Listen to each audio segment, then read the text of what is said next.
Conspiracies, government cover-ups, Earth mysteries, monster cryptids. Hospital Porter's Pride and Dignity. Stop the New World Order. Welcome to HPANWO TV, and welcome to this, the 93rd reply to comments video. And these are the videos in which I reply to your comments, hence the title. The reason I do these videos is I feel obliged to reply to comments that people leave me. Some of the comments are very thoughtful, some of them are very long, have a lot of detail in them. So I think it's only fair that I give them some kind of acknowledgement. Although I don't have time to do that by text, not with the number of comments I get on my channel. So this is why I do a video. Now, you might think to yourself, well, hang on a minute, if you're doing a video to reply to comments, what's the point of that? What's the point of replying to my comment and saying, I'm going to do it by making a 9-hour video? So I'm not going to watch a 9-hour video just to hear you reply to one of my comments. Well, you don't have to. For two reasons. Firstly, I'll put a reply to the comment I'm replying to, a notification, with which will tell you it's time-stamped within the nearest hour of the upcoming reply to comments video when I'll be replying to you. So you only have to watch 1 hour maximum. It's not too bad, is it? And also, my reply to comments videos are not 9 hours anymore. They used to be, but these days they're much shorter. And the reason they're much shorter is I do them more often. I do them more often. Another reason to do these reply to comments videos is I enjoy doing them. And indeed, lots of you viewers enjoy them. And indeed, some of you watch them all the way through, I know. So, with that being said, let's get on to the comments I've had since the last reply to comments video. And funnily enough, it's not the last reply to comments video. I get the first comment from this particular cycle, and it's actually on Carlton versus Putin livestream, part 1 of 2. The video which was so rudely interrupted and cut short by the denizens of YouTube. Okay, so it's actually Clintfile. I think that's how you pronounce it. Clintfile, who says here, Promo SM. That's it. I don't know what that means. Reply to comments 92. Now, this is the last reply to comments video, and the first comment we get is the Cosmic Twilight, who says here, I always enjoy these reply videos. Keep up the great work, Ben. Thanks, Cosmic Twilight, I will. It's good to see you on Saturday night in the Crafty Nihilist live stream. Same video, Gary Robinson says, Pride and Dignity, brother. Pride and Dignity, you too, brother. Gary's an honorary hospital porter. That's a great honour, that is. And Dark Corners UK says, Pride and Dignity, brothers. Pride and Dignity to you. Okay, then we have here on 92... Gary Robinson again. Jason Connery wasn't in the Young Indiana Jones Chronicles, mate. Wasn't he? Alright, he was in that Robin Hood, wasn't he? I think, if I remember rightly. But I believe he was attached to it at some point during pre-production. This was a long time ago now, of course. I've only recently started watching it myself, and I was surprised to see that Harrison Ford is actually in one of the episodes playing a bearded Indiana Jones. Good show. Thanks, Gary. And then underneath we have Peter Bernard, who says here, sorry, but Hugo doesn't know what he's talking about. Alright, there's no comment from Hugo Rune on this thread, unless they've disappeared and he's deleted them. Hashish isn't cannabis resin. It's impossible to grow it, as it is made from the compressed pollen of the plant, and is in solid form and comes in various colours and strengths. Red or gold Lebanese, black from the Himalayas and other Asian countries, and Moroccan sandy coloured. Some is produced in the West now, but not very common as it's labour intensive. Medical cannabis has been legally available in the UK since 2018. Alright, yeah. Sadly, my mum died in 2006, so she never got to benefit from that. Reply to comments 92, S. Brayman says, Hi Ben! Hi S. Brayman, how you doing? And 92 we have Gary again. In regard to the shorts, it's important to keep in mind that there are hundreds of millions of users on Instagram and TikTok who would love to watch your videos, but they are only willing to watch shorts as their social media behaviour revolves around scrolling through them on Instagram and TikTok and nothing else. And it's a shame that people's attention spans are so short, Gary. It really is. Obviously, I do have a TikTok channel. But I actually uploaded something to it the other day. So, The point I am making is that the additional audience is there for you to grab. You just have to work the production of shorts into your routine. It's also worth adding that a percentage of any fans and viewers you gain via Instagram and TikTok will translate into YouTube viewers. So it really is a win-win situation. Cheers. Yeah, Garrett, you're right. And I mean, I'm trying to. It seems the problems with me. I did actually put a short up, and I've got ideas for other shorts as well. I've already put some on TikTok, which you may have seen. So I'm using TikTok now to put out shorts. The problems appear to be technical, and I'm trying to solve those problems. I'm asking, several people have offered help, although it could be I might have to just log in on my phone and upload from there. I don't know. I'll have to see. Hugo Rune. I can see Hugo Rune. He's not disappeared completely. Comments 92. Ben, I was first introduced to cannabis and hashish when I was in the army. Of course, I didn't like it. It's one of the reasons I left the army. The second being, I got my trade and then travelled the world. Ben, please come and visit. See my map. Oh, yeah, Hugo. We're arranging that privately. We're talking about that privately, as you know, by email. Dark Corner says, personally, I personally never smoked cannabis regularly myself, although I did have a couple of tokes on a resin spliff or two during my time at college. Sat around in a circle with my buds in some awful bedsit, passing the aforementioned article. I'm guessing it was poor quality shit, as I barely got a buzz off it. Just made me feel lightheaded and incredibly sick. Decided shortly after it wasn't for me. As an addendum to that story, a pal of mine brought some resin that have been spiked with opiates and ended up in A&E, coughing up a black tar-like substance from his lungs. Oh my God, that's what happened to Max Spears. Good. Oh yeah. We found out later the local dealers were adding a small amount of opiates to their resin to make it more addictive. Scary stuff. I don't even touch alcohol anymore. I just don't like the way it makes me feel. Well, yeah, I don't. I drink alcohol, but not to excess, because too many hangovers when I was a hospital porter, I think. Hugo Rune says, I am British, not English.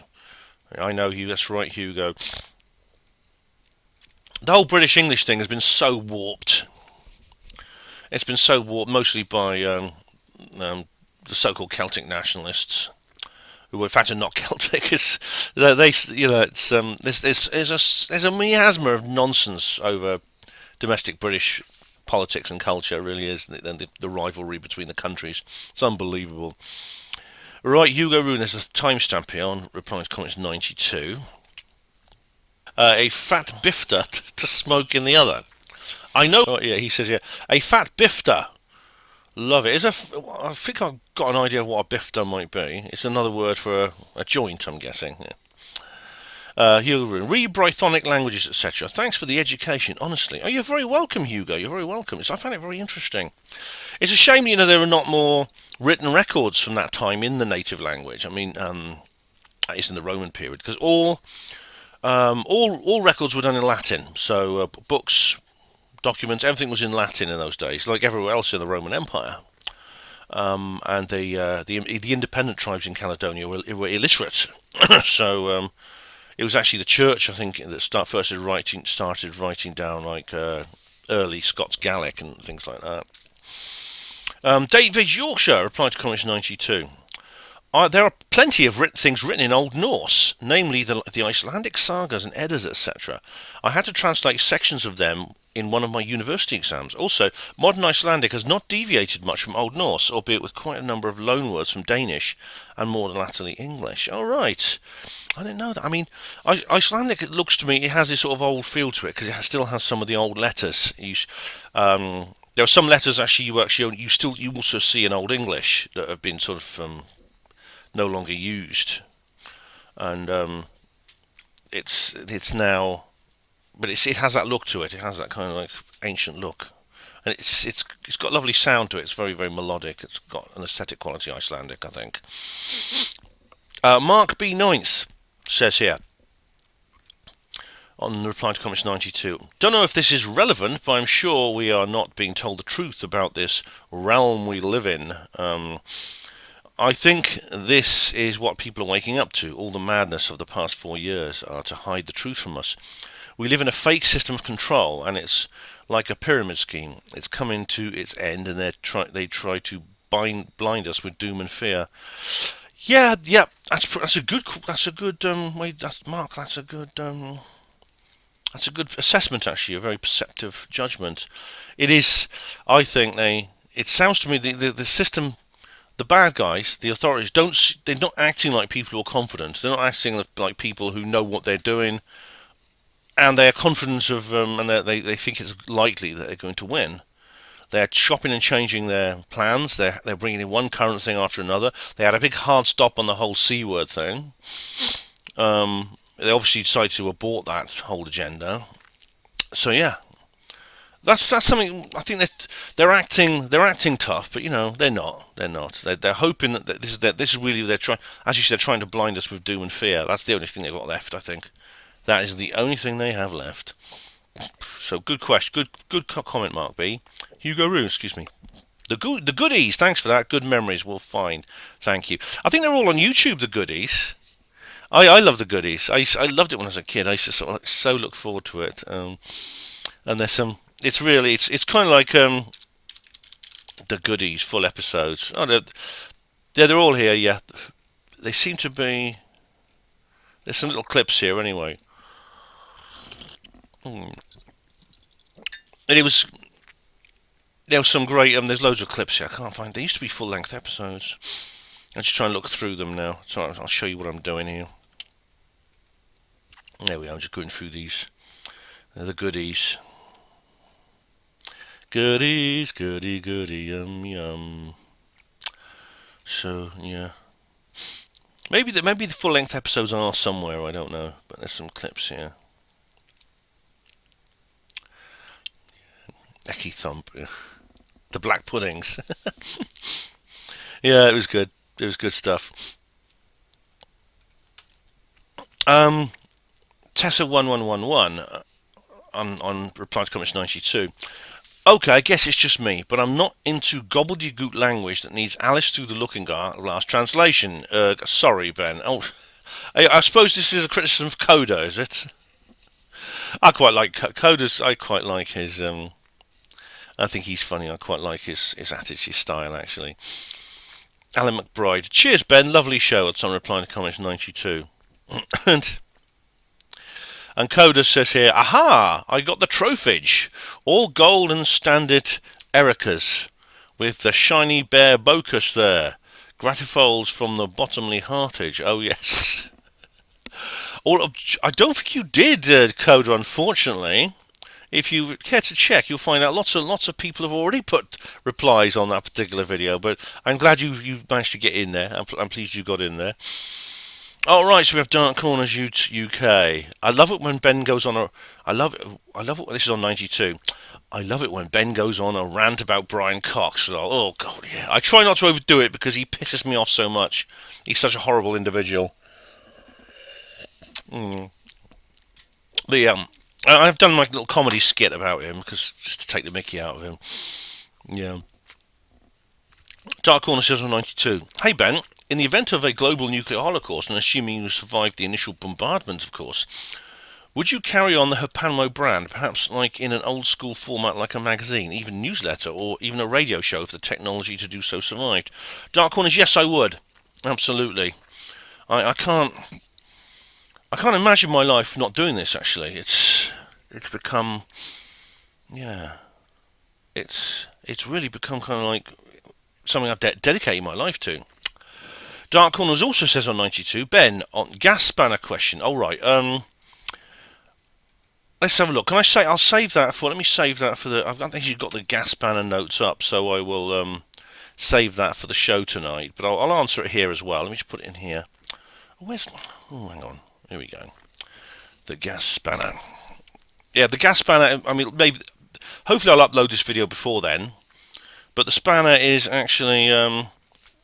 Here we are. Q and A. The spanner is actually 8 p.m. on HPANWO Radio, just hpanwo-radio.blogspot.co.uk. And so you're welcome to come and listen, all of you. It's all about hospital portering. But the question is here, I'll answer it here as well. Have you seen the film Britannia Hospital from 1982 with Malcolm McDowell? I would be keen to hear your thoughts. And Neil Peel says underneath, I recall that film but did not see it. I only checked the VHS copies we brought in for distribution to HM Forces. Right, no, I've not seen that Dark Corners UK. A Britannia Hospital. Let's have a look. Malcolm McDowell. Britannia Hospital, 1982. Let's have a look.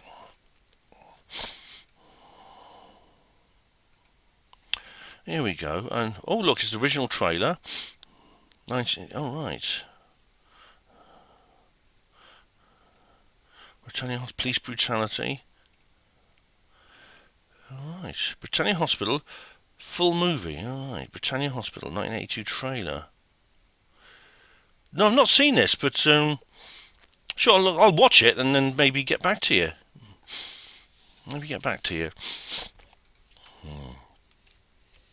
Okay, now we go to 92. And we have Dark Corners who says, speaking of past life regression... Oh, hang on. I've got to put the timestamp back on my clipboard.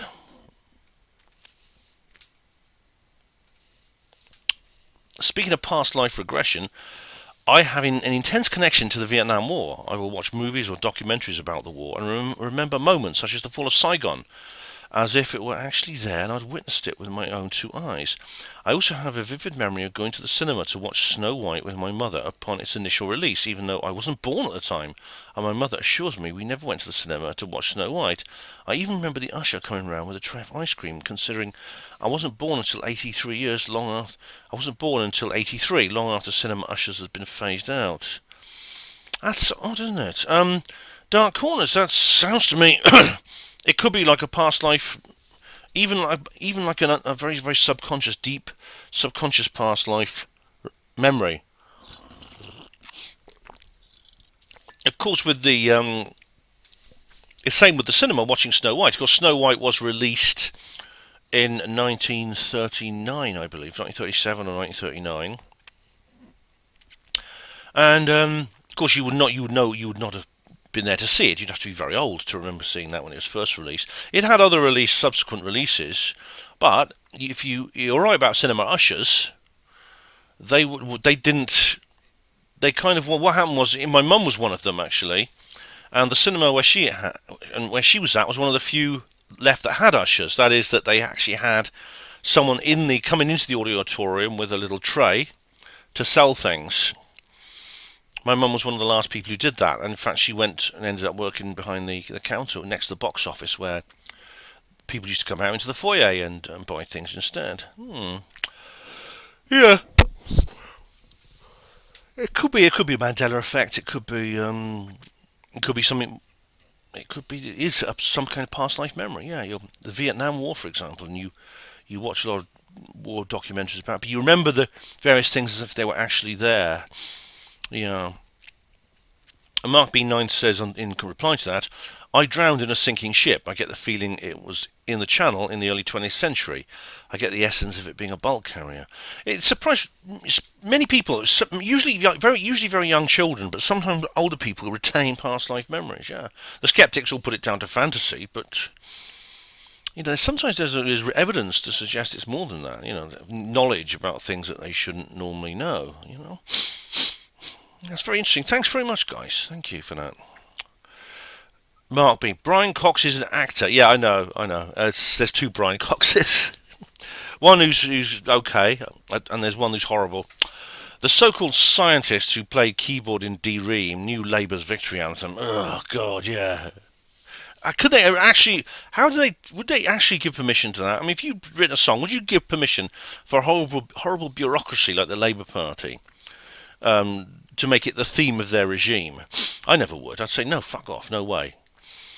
He turned up at Gary Newman's wedding, and I bet Mark Devlin could dig a load of sus family things out in his bloodline.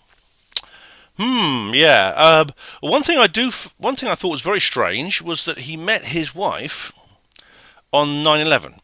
They were both at he was at CERN on September 11th, 2001, and he met his wife, Gina Milinovich, that day. Gina Milinovich is a feminist she's involved in something called the Lifeboat Foundation. It looks a bit sinister. I don't know that much about it, but Gina Milinovich, her name is. Anyway, Mark carries on. He speaks out against the esoteric, God, and the paranormal. He rubbishes UFOs and promotes a global boiling lie, along with the artistic rendering images of space that are not real. He's a member of the big club, as anyone who becomes a household name is. Television, programming in full effect. Yeah, I agree with all that, apart from space. I think space is real, but apart from that, I agree with you, Mark B. Yeah. Mark B says also on 92... Cultural Marxist is most likely Tavistock, the ESG woke agenda program promoting through entertainment. The inverted world we are now in for all to see. The event of 2020 has made them bold and is now plain to see the construct we grew up in is torn down for a new age. I don't think they're bold, Mark. I think they're, if anything, I get a sense of desperation about them. They're taking risks. They're overreaching. They're rushing.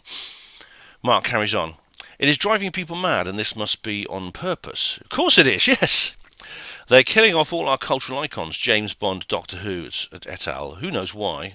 Well, I think that because these particular individuals are, well, as you say, they are cultural icons. They're things that we rely on, things we like, things people are drawn to for fun and pleasure, and it gives them pleasure. I mean, when white people in particular feel pleasure about something, they are attacked. They are attacked, totally, completely. They don't have to be political anyway. They just have to be nice for white people. Did the market collapse totally in 2008? And this is to hide it as they pump enormous amounts of money into it through dubiously funded wars. Well, the markets did. There was a collapse, which was deliberate. A lot of these things are. They're not necessarily inevitable. You know, people talk about the economy as if it's the weather. You know, with this, there's a depression coming in. It's getting rainy. The sun will be out next year. Things like that. But they're not. I mean, there's enough monetarism. There's so much monetarism and regulation that you must realise that these it's the idea that somehow with all everything they're doing, all the fiddling they're doing and engineering, and the amount of the amount of taxes they take off us and things like that, it's a bit of silly for them to come and say, oh, the economy is just something that happens and we can't do anything about it. No, of course not. And the wars, of course, they've always got money for wars, haven't they? Mark continues. Has AI already become sentient? We know the military is at least 30 years ahead of us technology-wise. Did CERN cause alternative reality to merge with ours, or maybe it's one of those things? Right, has AI become sentient? There's no evidence to suggest that AI we have now is sentient. And I mean, I've done an entire video about that. Should we welcome our AI overlords or something like that? Can't remember the exact title. There's no evidence to suggest it's sentient, but at the same time, it's impossible to judge the sentience of another being, even another person. All you know is that you are sentient. I think, therefore I am. That's the only complete certainty. At the same time, it's not showing any of the signs of being aware of itself. That being said, I mean, it is. I don't discount the possibility that could happen, especially in a secret government sense. As for CERN, yeah, I mean, I think it's interesting that the Mandela effect kicked off only when CERN began operating, and I do wonder if that's a connection there, which causes different realities to merge, different universes to come together, to split off and realign, things like that. Mark B says here, my future end plan is in place. Haha, I forgot I'd written that. Oh right, well it can't be that much in place then, can it? Mark B again on 92. The flying platform incident is very interesting. I'm at the point where I believe that our so-called reality is not what we are told. That there is a secret knowledge held by a certain unknown few at the top. Oh, absolutely, yeah. I think our brains cannot comprehend how things really are. That time is happening all at once. Paul, I don't know about. I don't quite understand that particularly, I'm afraid. But yeah. Or that the universe has always existed. For example, maybe was the Big Bang real, or was it just one event in a much older universe? Even the Coxes of this world are asking these questions now. UFOs, I now think, are connected to our consciousness, and no little grey men in tin cans speeding through outer space. it's funny you say that, because I think there's evidence for both. For example, they are connected to consciousness in some way. They seem to be able to communicate with us mentally. They seem to know what's happening, like the cap points at the Nimitz incident. Those were known only to the pilots and the people organising the exercise, yet the UFOs knew that. That's interesting about that. But at the same time, they do seem to have a physical presence. For example, they leave marks on the ground where they land sometimes. They make changes to the environment. They seem to cause they sometimes give off a lot of radiation, which affects the environment, and sometimes people, as in Catch Landrum. But they also, sometimes they die and they leave behind a corpse.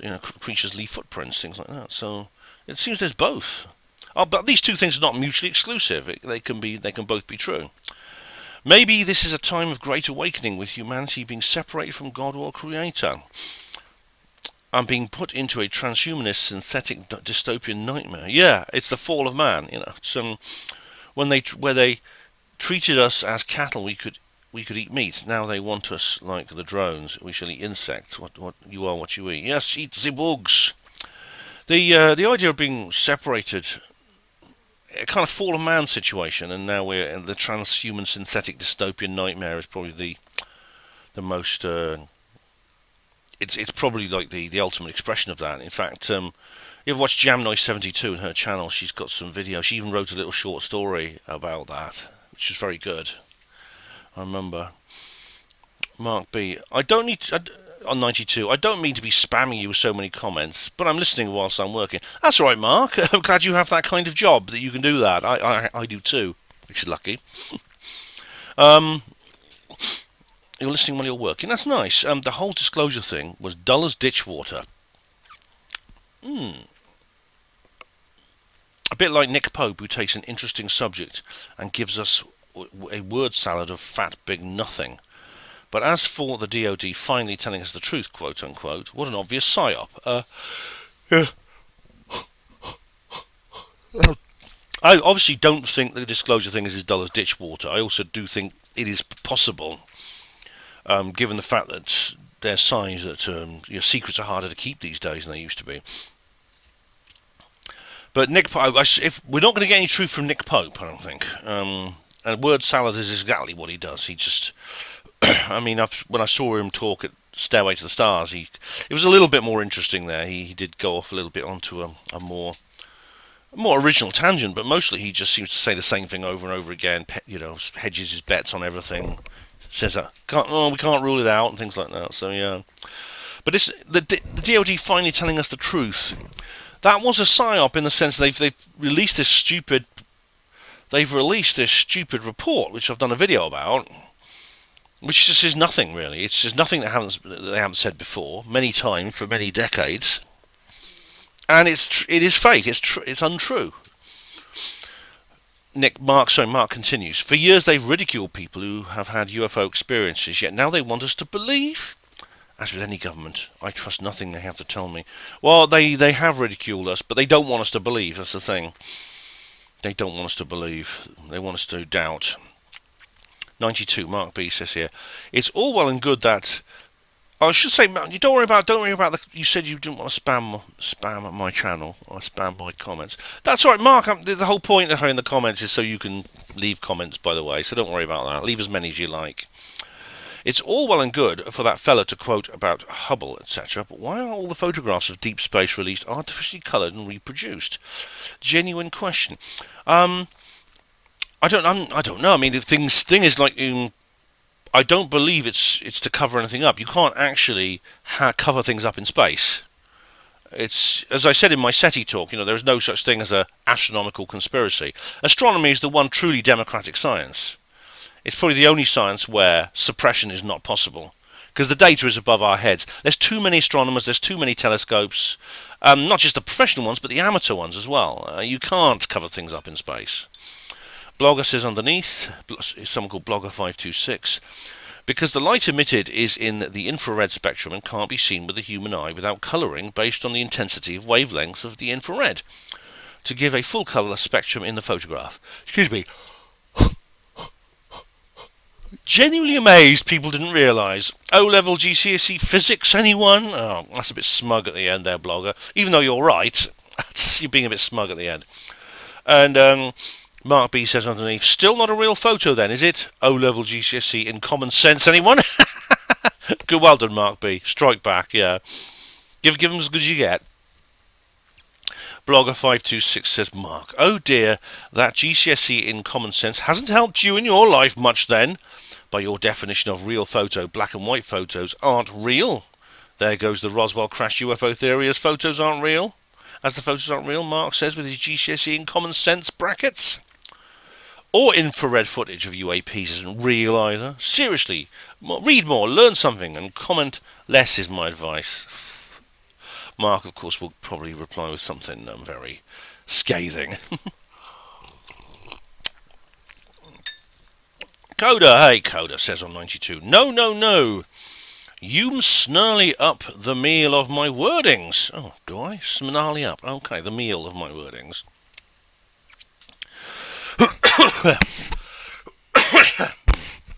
I snarl up the meaning of your words. My wordings. D. Hawley Richloader, is that Richard Dawkins, is the grubby most paranoid... D. Hawley Richloader? Oh, sorry, no, Richard D. Hall. Sorry, Richard D. Hall is the grubby most paranoicas conspiratol. Or he's even more paranoicas than me. All way I, man, and punch it in the sky bowl there. Punch the air for D. Hall, yes. Dork Richards, Latin Richard et Dorcas, Richards et Dorcas, is the grumpy, shriveled atheist who was wean it on a pickle. Oh, yes. Ah, yes, Dork Richards. Richard et Dorcas. Yes, Richard Dawkins. He's the grumpy, shriveled atheist who was wean it on a pickle. He was weaned on a pickle. Oh, he's Richard D. Hall I like more than Richard Dawkins. Although, like I said, I've got personal issues with Richard, like everyone does. He's turned against almost everyone. But I like his channel. I like what he does. I like his work, and I defend him in the face of this very unfair lawsuit he's been subjected to. As for Richard Dawkins, to hell with him. I don't care what happens. He's an arrogant, he's an horrible. He's a real narcissist, actually. He was, about the elevator gate situation with Rebecca Watson. His narcissism really comes out in that. It really does. And we have here, reply to comments 92, David Yorkshire. Not read that book on the NF that you mentioned, but I personally have met and known many of the personalities who I am sure appear in the pages and prefer to use my own judgment. Such books that show inevitable bias one way or another. Some of the people are people I have no time of day for. Some I am indifferent to, and some became friends, irrespective of their politics. I'm afraid I cannot go into it all here in a comment section, as I'd be here all week. As for the Bermuda comment, it was just a weak pun on shorts and conspiracies. Bermuda, oh right. I see. Fair enough, David. I know you got a lot of experience with this organisation. I know you were close to it. I don't know if you were involved in officially, but I know you were close to it. That's the Bermuda shorts and conspiracies. Right, you are. I didn't get it. Should we welcome our AI overlords? This is the video I was referring to. This was the video I was referring to earlier about AI being sentient. And we have the crafty nihilist says, I get a stitch laughing at you, laughing at her. Oh right, I think this might have been Sabine Hossenfelder. Guten Himmel. Yeah. Go moo. If you fall in the right place, Oh, she just. I don't know what it was. Some of these things sort of like tickle your funny bone, and I don't know why, but it's something about her, about Sabine Hossenfelder. She said, "Cows sit in the field and go moo," and that just made me laugh. It just sort of hit me in a sort of humorous section somewhere, and it made me laugh. It was to do with her accent and her intonation, and what she said. Yeah. Right, so Meadows Part 2 of 2. I was very proud of this video. I really was. Steve-O71. Hey, Steve-O. Long time no see, mate. How you doing? So happy for you still getting on the journey to the little alien. Thanks. You took the chance instead of just accepting the situation, and the universe made it possible, knowing how keen you were to get there. Hope you get to go all the way to the Area 51 perimeter one day too, Ben. Thanks, Steve. Yeah, I mean, it was just one of these situations where you just have to trust the force, Luke, and I did. And go with the flow is the phrase they use at that conference. And I did, and it worked. I mean, it may not have done, but as it happens, it worked. And I'm very grateful to the universe for that, because I'm glad I went. I'm really glad I went. It was the organisation of it all was messed up, and when you're stuck there in Las Vegas, you're at the conference. You know, you just say, well, what am I going to do now? How am I going to sort it out? And I tried looking at alternatives, and there weren't any really. So I just had to roll the dice, and it worked. So thanks to these. Thanks very much, Steve. Right, UFO Disclosure 2024. Where do we go from here? And we have Coda. It's a long thread here, actually. First common trail, doubly most on the second handy ho Sid goal. Right. First comment, I guess. I know that bit. But well done. Your gold Leafit trophy with the bare bocus, all shiny most there. Oh, right. The gold Leafit trophy. That's right. Your gold tinfoil hat is coming. But it goes on your heady bowl, or whatever the word is for a head, not your bocus, because your bocus is your bottom, isn't it? And the contact time says underneath, is this cosmic Esperanto? And Coda said, really now? I'm speak it the standardly golden bank and stamp it there.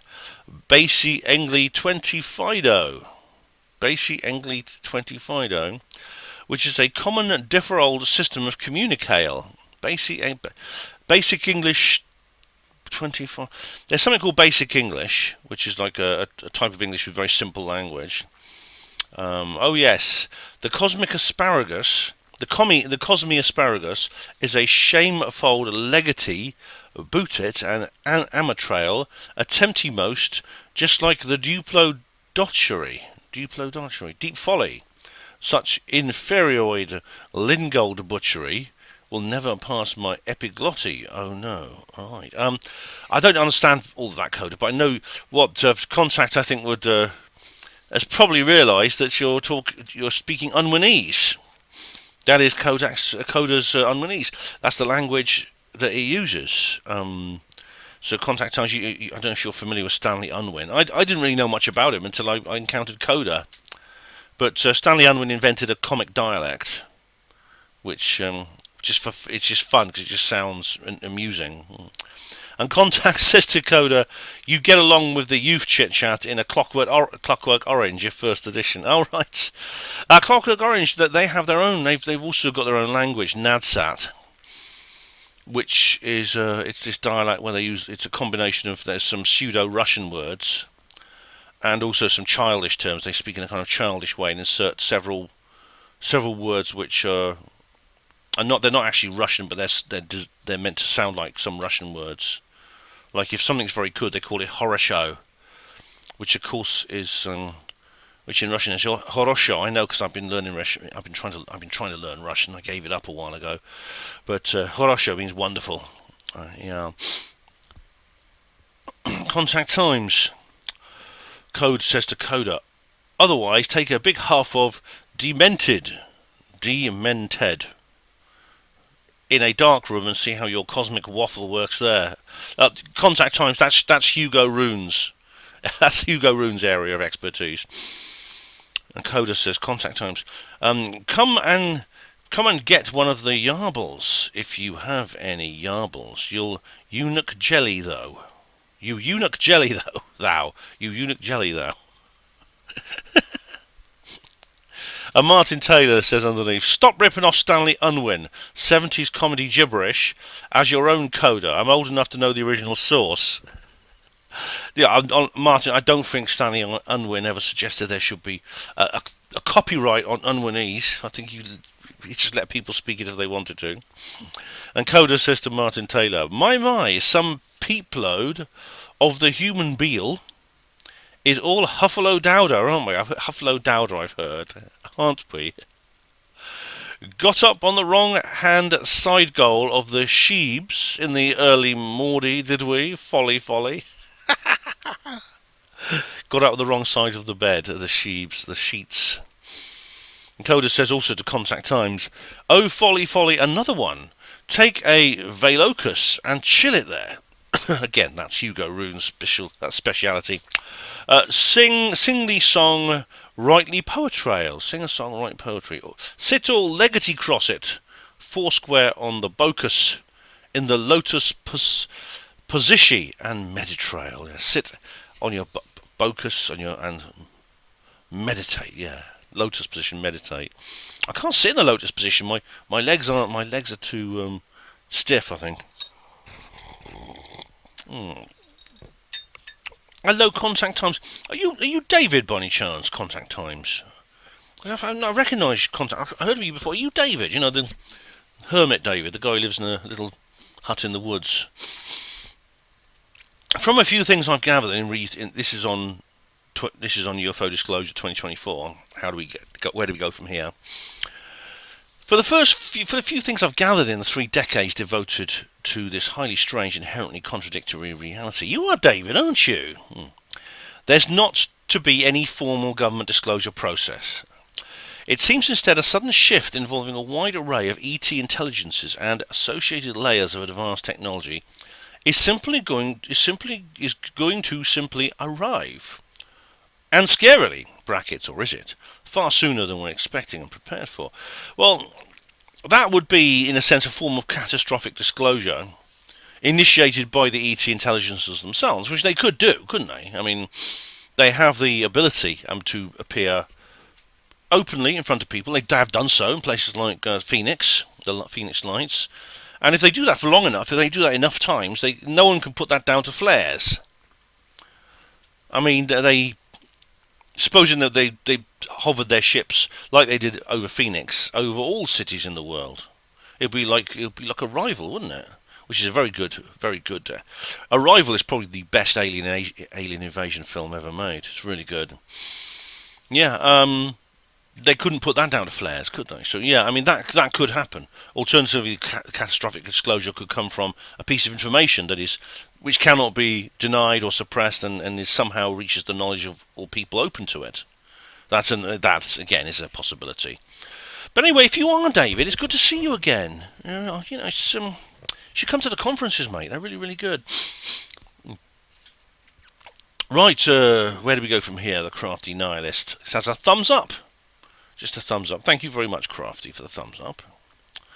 And same video, the Crafty Nihilist. Is this a deep fake, Ben? 1 hour, 1 minute 38. Let's have a look. Appear to be losing interest in the UFO topic. Now, that's not a long-term thing. Oh, do you mean? Oh, you mean this? Do you mean this? This what's it called? The jellyfish thing, the Baghdad jellyfish, or whatever it's called. I personally, I don't like to play skeptic, but I think it looks like a bunch of balloons. And I am open to the idea that there's more than that. I don't take the skeptic line on all Cool Bells releases. I don't think for example, the Omaha footage, not the triangle stuff. That's the Russell. I've got them mixed up. The Omaha footage is the thing that goes down into the sea, the little black bobble that goes down into the sea. I don't think that can be explained as what the skeptics say, but this I think can. It appeared at Eid Mubarak, which is a festival in the area where people do release balloons like that. But I may be wrong. I hope I am. I hope I am. Yeah. Anyway, Crafty, that's interesting. Thanks. It's a good question. I mean, I'm not going to take Corbell's word for it. I think Jeremy Corbell, I don't go along with the skeptics and the backslappers who condemn him as some kind of money-hungry blackguard. But I think his filter is not that good. It's not really set high enough. Right, Coda. Coda again says on 2024, where do we go from here? Oh, you have the Dignitol music from Zibbity Chrisloader. Cylindrical number through. Correctors? Yes! I know what that means. It is the music from Chris Zabriskie, yes. I use a lot of Chris's music on my videos, and Chris has put he puts out his music, which I think is very good. And the album is called that song was called Cylinder Number 4. I think I think the album was called Cylinders. I think it was, and the tracks simply have numbers. But he doesn't charge for their use, but he does ask for attribution, and I always provide attribution in the end at the end of the video, in the credits and or in the description box. I provide attribution. There's a system on YouTube where you have a little attribution box that appears as soon as it detects the music. But yeah, I love Chris Zabriskie stuff. It's very, very good music. Some of them are just perfect. Some of the tracks are just perfect for the themes of various things. For example, the one I use on this is the Skeptic. It's dum dum dum da da da da da. That I use that on all the Steve Mumbling ones. Oh no, sorry, that's another video. Sorry, but I use that on all. I call that the Skeptic theme. I use that on all the videos that I have made a Skeptic theme. This is cylinder number 4. You're right. This is it's very short. Like it's kind of like ambient music. He does a lot of his stuff's ambient, and it is. I use it on every single one of the UFO disclosure videos. Yeah, I think it just fits it perfectly. Yeah. And where do we go from here? We have Nothing As It Seems, who says, Chucky the Shum. And you're talking like Coda now. I think you mean you mean Chuck Schumer, another liar of the chieftain. No, Chuck Schumer has no. I don't agree. I think Chuck Schumer has been trying to get the Disclosure Act through on his amendment, and the amendment was repealed, if you recall. So. No, I don't think that's. I don't think he is a liar at all. I think he was trying to tell the truth, and he's been. The truth he wanted to tell has been reined in by the deep state, by the two Mikes and the other people in Congress who are basically working for the truth embargo. Right, Israel Diego Rivera to the real genius, who says, "What happens when there is disclosure?" Oh. I could fill a comments section with a million words, or you could just read this. Roswell writing a novel of disclosure. This is a book that's it's a speculative fiction about what might happen if there is disclosure, and you can get it from all good bookshops now. Although strangely enough, I've had a lot of trouble with Amazon. Someone was complaining because someone wrote to me and said, "I've been trying to order your book, and it keeps saying it's delayed and it cancels." And I've looked into it, and I don't know. So I've got to apologise if you are having any problems with the book, with the books. If you are having any problems with them, I'm very sorry. I don't know why that is. But so, for example, Roswell Redeemed is now £10 again. I'm just looking at Amazon here. This is where you can get them. Roswell Redeemed is back on £10 again. Right, it's back on £10. New £14, but new £10. So this is now new £10. But the other day, see, I went to Roswell Rising. This is new from. Oh, this is new from £10 now. Paperback from £10, and it takes you to Roswell Redeemed. I don't know why that is. That's annoying. But you go here, used paperback from 14.13, and it gives you some. £19.98, £14.13 plus £2.80 delivery. So it's overpriced on these outlets. And funnily enough, if you go to eBay or to any other, this problem doesn't exist on other websites. Let's just have a look at Redeemed. Because I went to the printers, so I'll look at Revealed. I went to the printers, and that's new from 2023. 22.20. See, look, this is way overpriced. Of course, the retailer can do whatever it wants. I mean, the retailer can charge whatever they want for a particular product, although they might get undercut by other retailers. So I don't know why Amazon are promoting. They're promoting booksellers who are charging so much. I mean, there's nothing I can do about this. I'm the author. I'm the author and the publisher, but I mean, I don't control what a platform like Amazon actually does. I don't control what it does. With what it does when it sells my wares, I'm afraid. Anyway, I'm going off topic, aren't I? What happens when there is disclosure? Diego Rivera, read that book or watch the various videos I've done about this. But that's a question which requires such a massive answer. And the truth is, I'm not sure. I'm not sure what will happen when there's disclosure. I'm not sure. Anyway, but thanks for asking such a massive question. Hatchy, hello. On the where do we go from here? Ben, hoping you're out Monday with the Red Baron, Eric the Heretic from Floghamall. All right, that is Eric von Essex. He's the presenter of Fockham Hall Radio, which is a great title. Yeah, so this is 11 days ago. On Monday, I actually was on Fockham Hall Radio. I had a really good interview with Eric and Chris the Gardener. It's very, very good. Where do we go from here? And we have David Splendid Isolation.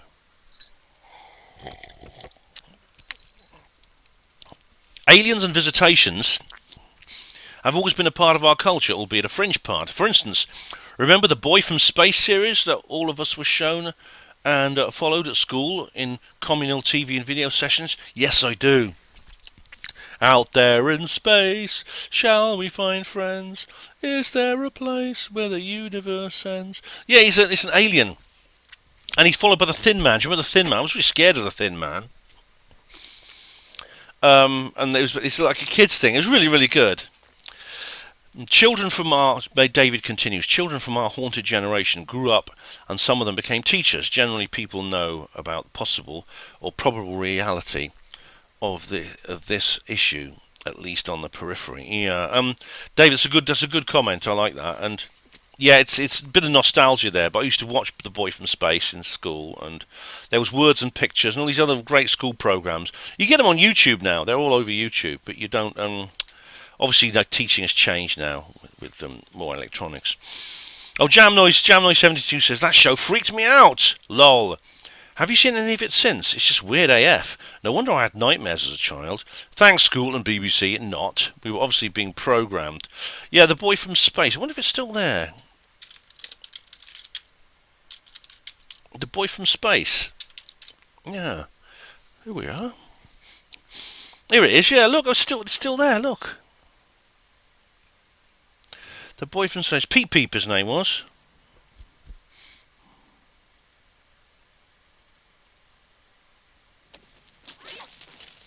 He comes down in a spaceship, and it's like, here he is.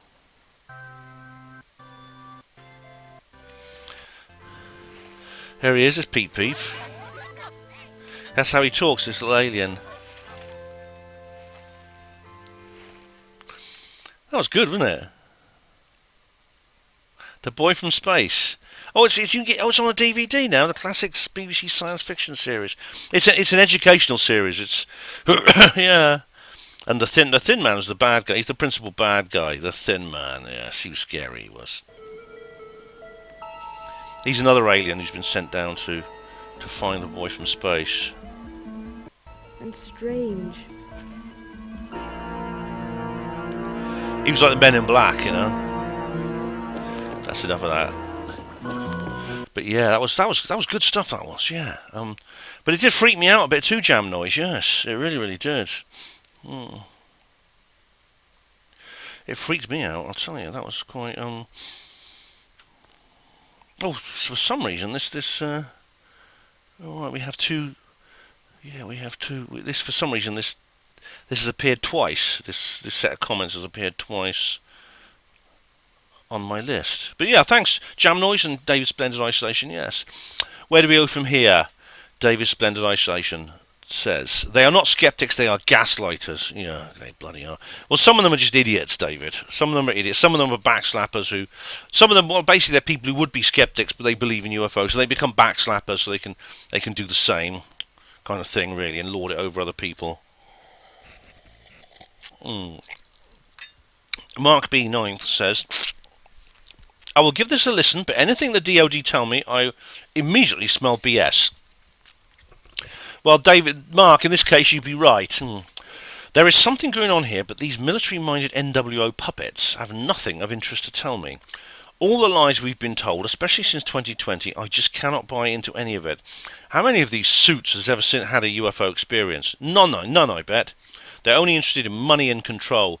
Most of this is so taxpayers' hard-earned money can be pocketed by them, just like all the dubious wars they keep making. Well, you're partly right. I mean, in this UFO disclosure project, I'm very careful to state that we should be on our guard against anything they tell us. At the same time, does that mean willing disclosure is completely impossible? I would say no, so I disagree with you there. I think the situation since 2020, the C word and the V words, they have been an educational experience for people, I think. Definitely, many people, because a lot of conspiratologists only came into this situation when that happened.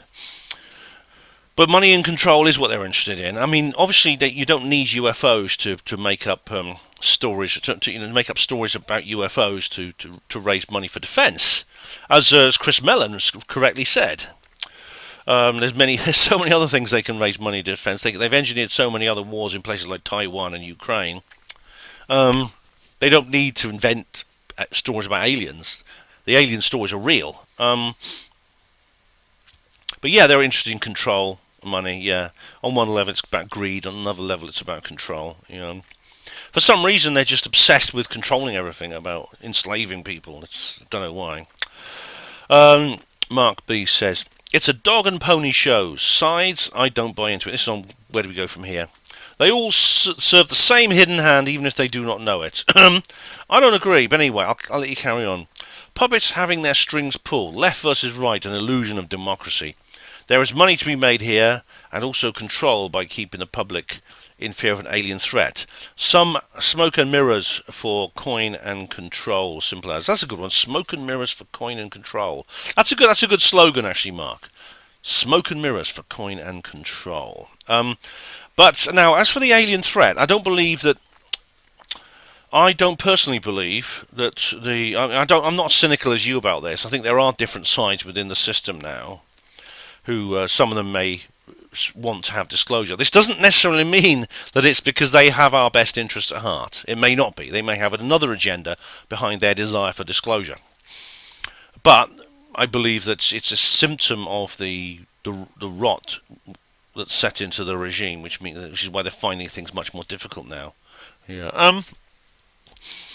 But again, I don't believe there's money to be made in keeping the public in fear of an alien threat. There's so much more very mundane and down-to-earth threats that they can engineer. It used to be Muslims, then before the Muslims it was the commies, and then after the Muslims it's the Russians, and it's like there's always an enemy, there's always a boogeyman, there's always a Goldstein out there for us to hate and fear, and they need that. This is why they keep creating new ones. When one comes along and it's no longer of any value, they toss it aside, but they just create a new one. Now, as for the alien threat, there is a possibility that at some point, if they are really up against the wall and there's no other way out, they will play what Carol Rosin calls the last card, which would be to stage an alien invasion. Now, I know a lot of ex-politicians, people like Richard Dolan, Steve Bassett, I know they're against that idea. I know it's really primarily His Royal Greerness who is the main promoter of this. But this is one thing where Greer might actually be right. That's the thing, he might actually be right, and this is something we got to be wary of that as well. Is this disclosure fake disclosure? Do you see what I mean? I cover that. If you've not watched any, watch some of the others in this series of videos, and I know there's a lot of them, Mark. I think I've got like dozens of these UFO disclosure videos. I've been making them since 2015, but see if you can check them out. Where do we go from here? Mark B says, St Athan, Ben? Yes. It's in South Wales, RAF St Athan. It's also a police helicopter base, and there was a major sighting from a police helicopter there a few years ago. I remember.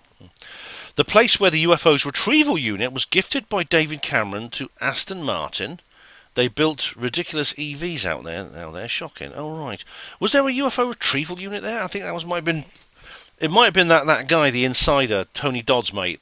The one that Richard D. Hall interviewed in that UFOs and NATO, the mutilations and NATO thing. Was it based there? I know there was a special forces unit, I think SAS. But is it now being run by David Cameron? gave it away to Aston Martin. They're building EV. Oh dear. That's a bit of a come down, isn't it? A former Prime Minister, the Cabbage Patch Kid, sells off an old RAF base and aerial police unit to a car manufacturer. They used to build really cool cars that James Bond used to drive, and then they're building these horrible things with batteries that blow up. Shocking indeed. Yes.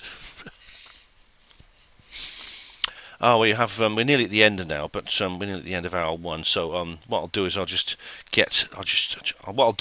carry on in a minute. We're literally seconds away for the alarm going off, because I was just seeing it out the corner of my eye. Up, and there we go. See, it's sort of ticking away up in the corner there. There we go. So I'll be back with hour number 2 very shortly. Okay, we're now on hour number 2, and we'll come back to Mark B, who says here, politicians, military, skeptics, eyewitnesses, hoaxes, historians, and men who wear funny aprons, that's Freemasons I guess, somewhere amongst all the information is the truth. Yeah, it's probably in all those places, Mark. He carries on. I no longer believe in little grey men flying around in tin cans. Note how the craft and aliens change in appearance, like fashion, from the era they were encountered. Now that's actually not true. I do believe in little grey men flying around in tin cans. Now it's true that different types of aliens are popularised more in different eras. So, for example, in the tall whites were a really big thing in the 1950s with George Adamski and stuff like that. But the idea that there is an idea, I think, that's therefore those were the aliens back then, and then they changed. But if you actually look at the truth, you'll find that aliens of all kinds were being encountered at all time periods. So the Greys. You see, this is Brian Dunning who did that. Brian Dunning who did that. The UFO movie they don't want you to see, which I reviewed. He was actually in this video. That is, where do we go from here? He actually stated at some point that no one saw grey aliens before 1977. Why? Because that's when they first appeared in the public eye in the film Close Encounters of the Third Kind. However, Robbie Graham, who sadly passed away now, he got in touch with the production designer for that film, and he said, "Look, you know those little grey aliens that appear at the end when they all come out of the spaceship, right? And they sort of wander around. Where did you get the idea for them? Where did you get that model, the black eyes and the big heads and stuff like that?" And he says, "So simple. I phoned up someone who sees them regularly, and I asked them, said, look, what do these aliens look like? And she told me." So Dunning's completely put the cart before the horse here, and I think you have as well. What you'll find is that even though when grey aliens were popularised, maybe the idea of grey aliens became more popular in the mainstream after 1977, and therefore encounters, alien encounters and documentaries and books tended to focus on those kinds of creatures because they were popular. So subconsciously, authors and researchers used to promote those more. People still saw the tall whites. As well, the Nordics, they were still being seen, but they just weren't as popular. Not least because there's probably something a little bit politically incorrect about them. Things like that. And indeed, if you go back to the 1950s, people were seeing the Greys. I mean, people saw all kinds of things. I mean, despite the promotion of like the tall white type aliens, the Kelly Hopkinsville encounter, which is that's a terrifying encounter. It's a very famous one. That features creatures, you'll probably have heard of this, that features creatures that are nothing like. They're nothing at all like the tall whites. They're sort of a little bit like the Greys. Not exactly. There's certain features that they don't have. The big ears, for example, and things like that. But still, yeah. Anyway, we'll carry on here. I've always wondered about that. It leads me to present to my present idea that they are connected to our consciousness in the spiritual realm. They are. You see, this is what the weird thing, Mark. As I said to you before, they have an etheric quality. For example, they can appear and disappear like ghosts. But unlike ghosts, they sometimes die and leave behind a corpse. Where they appear, they produce footprints, things like that, which indicates they have a physical presence as well. It's a strange paradox. And John Keel was really got into this sort of side of things an awful lot. He was very proficient at that area of expertise. So yeah, nobody knows the truth, says Mark, and we probably never will. Well, we might one day, Mark. It's interesting to try and fathom it all out. but the arguing is a waste of time. Well, I don't argue, Mark, even when I disagree with people. Maybe the hidden hand knows what it's all about. I bet we will never know. We might, Mark. This reality is not all we are told. By the way, I have met Warren, Burroughs and Holt, but I am not never knowing what happened. I am not never knowing what happened. Oh, right, I've met those guys as well. Holt was kind of like very aloof. Burroughs, I interviewed Burroughs once actually on my show. Larry Warren, I've got to know very well. He's actually become a good friend. But yeah, they tell different stories about what happened. But I think Larry is telling the truth. I mean, if you've seen the research done by Gary Hazeltine, for example, Larry's telling the truth. Mark continues, I do not think it was aliens, but something else. It's a weird place, the Woodbridge Base and Forest. A good laxative if you go alone at night. Mark, I would never wander around those forests alone at night. I would be 4'11" before you knew it. But yeah, I mean, it is a spooky place, and indeed, what happened outside the base in 1980? That there's been many weird things and many strange encounters have happened in that forest before and since. Yeah. Very good. It is a good laxative, definitely. Mark says here on Where Do We Go From Here? Having been to Rendlesham back in the day, it's local to me, before the lighthouse was demolished, there's no way you could mistake its beam for a spacecraft. I hate that BS explanation. It's lame. Just like the phrase anti-V or conspiracy theorist. People with no answer will always fall back on those chestnuts. It makes me smile because I know their answer is nothing but smoke. Yeah, Mark, I mean, I was astonished and disappointed. It was such an anticlimax when it was such a terrible anticlimax when Brian Dunning said, you know, you may think you know it was aliens at Rendlesham Forest, but I bet you don't know what it really was, and we have the real evidence. We've got this amazing new story to tell you. It was a lighthouse. What? God, yeah, I know. It's really that video must be made at aimed at people who are totally ignorant of ufology. And Bluebeam says underneath, it's as bad faith as it gets. Every opinion has its own spider hole. Yeah. Okay, and we actually put a text comment on here on Where Do We Go From Here. Anyone wanting to watch that Amazon Prime video, the UFO movie they don't want you to see, seems very anti-UFO and the laws of physics can't be broken type or arguments. And I said underneath to Neil, it's on YouTube with ads. Keep watching, I'll review it later in the video. And Neil says, would be good if Brian Dunning got challenged by some of those African school kids on camera. I think he would have a harder time trying to explain that, or the Australian one where the science teacher secretly took a Polaroid of the UFO. Yeah, that's right, Neil. Yeah, but he goes for all the low-hanging fruit.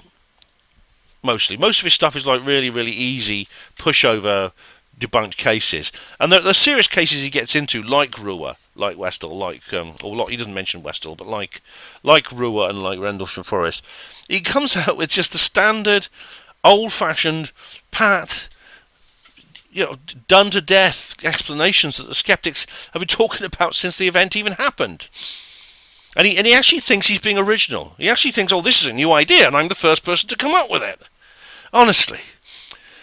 But yeah, I mean, it's just, Mr. Greenwood. Mr. Greenwood has now come out and is speaking. And indeed, he did take a photo of a UFO. Not on the day, it was actually a couple of days earlier. But yeah, it's very interesting. Right, one long Boudica moment. Paranormal Britain says here, I think I've subbed to you. You've got a radio show. If more people had, this is one long Boudica moment. If more people had the capacity for the level of empathy you show, the world would be a better place, and our friends in space would be more likely to disclose themselves. Oh, thanks, Paranormal Britain. Yeah, I mean, it's I do score high on I did the empathy test, and I scored like 15, which is really high. But of course, in this is a world not meant for people like us, and it makes it very, very difficult. It really does. But thanks very much. Now, Paranormal Britain says here on the site, also on one long Boudica moment, it's the injustice, Ben. I have an innate sense of justice, and I'm like a dog with a bone about justice being served.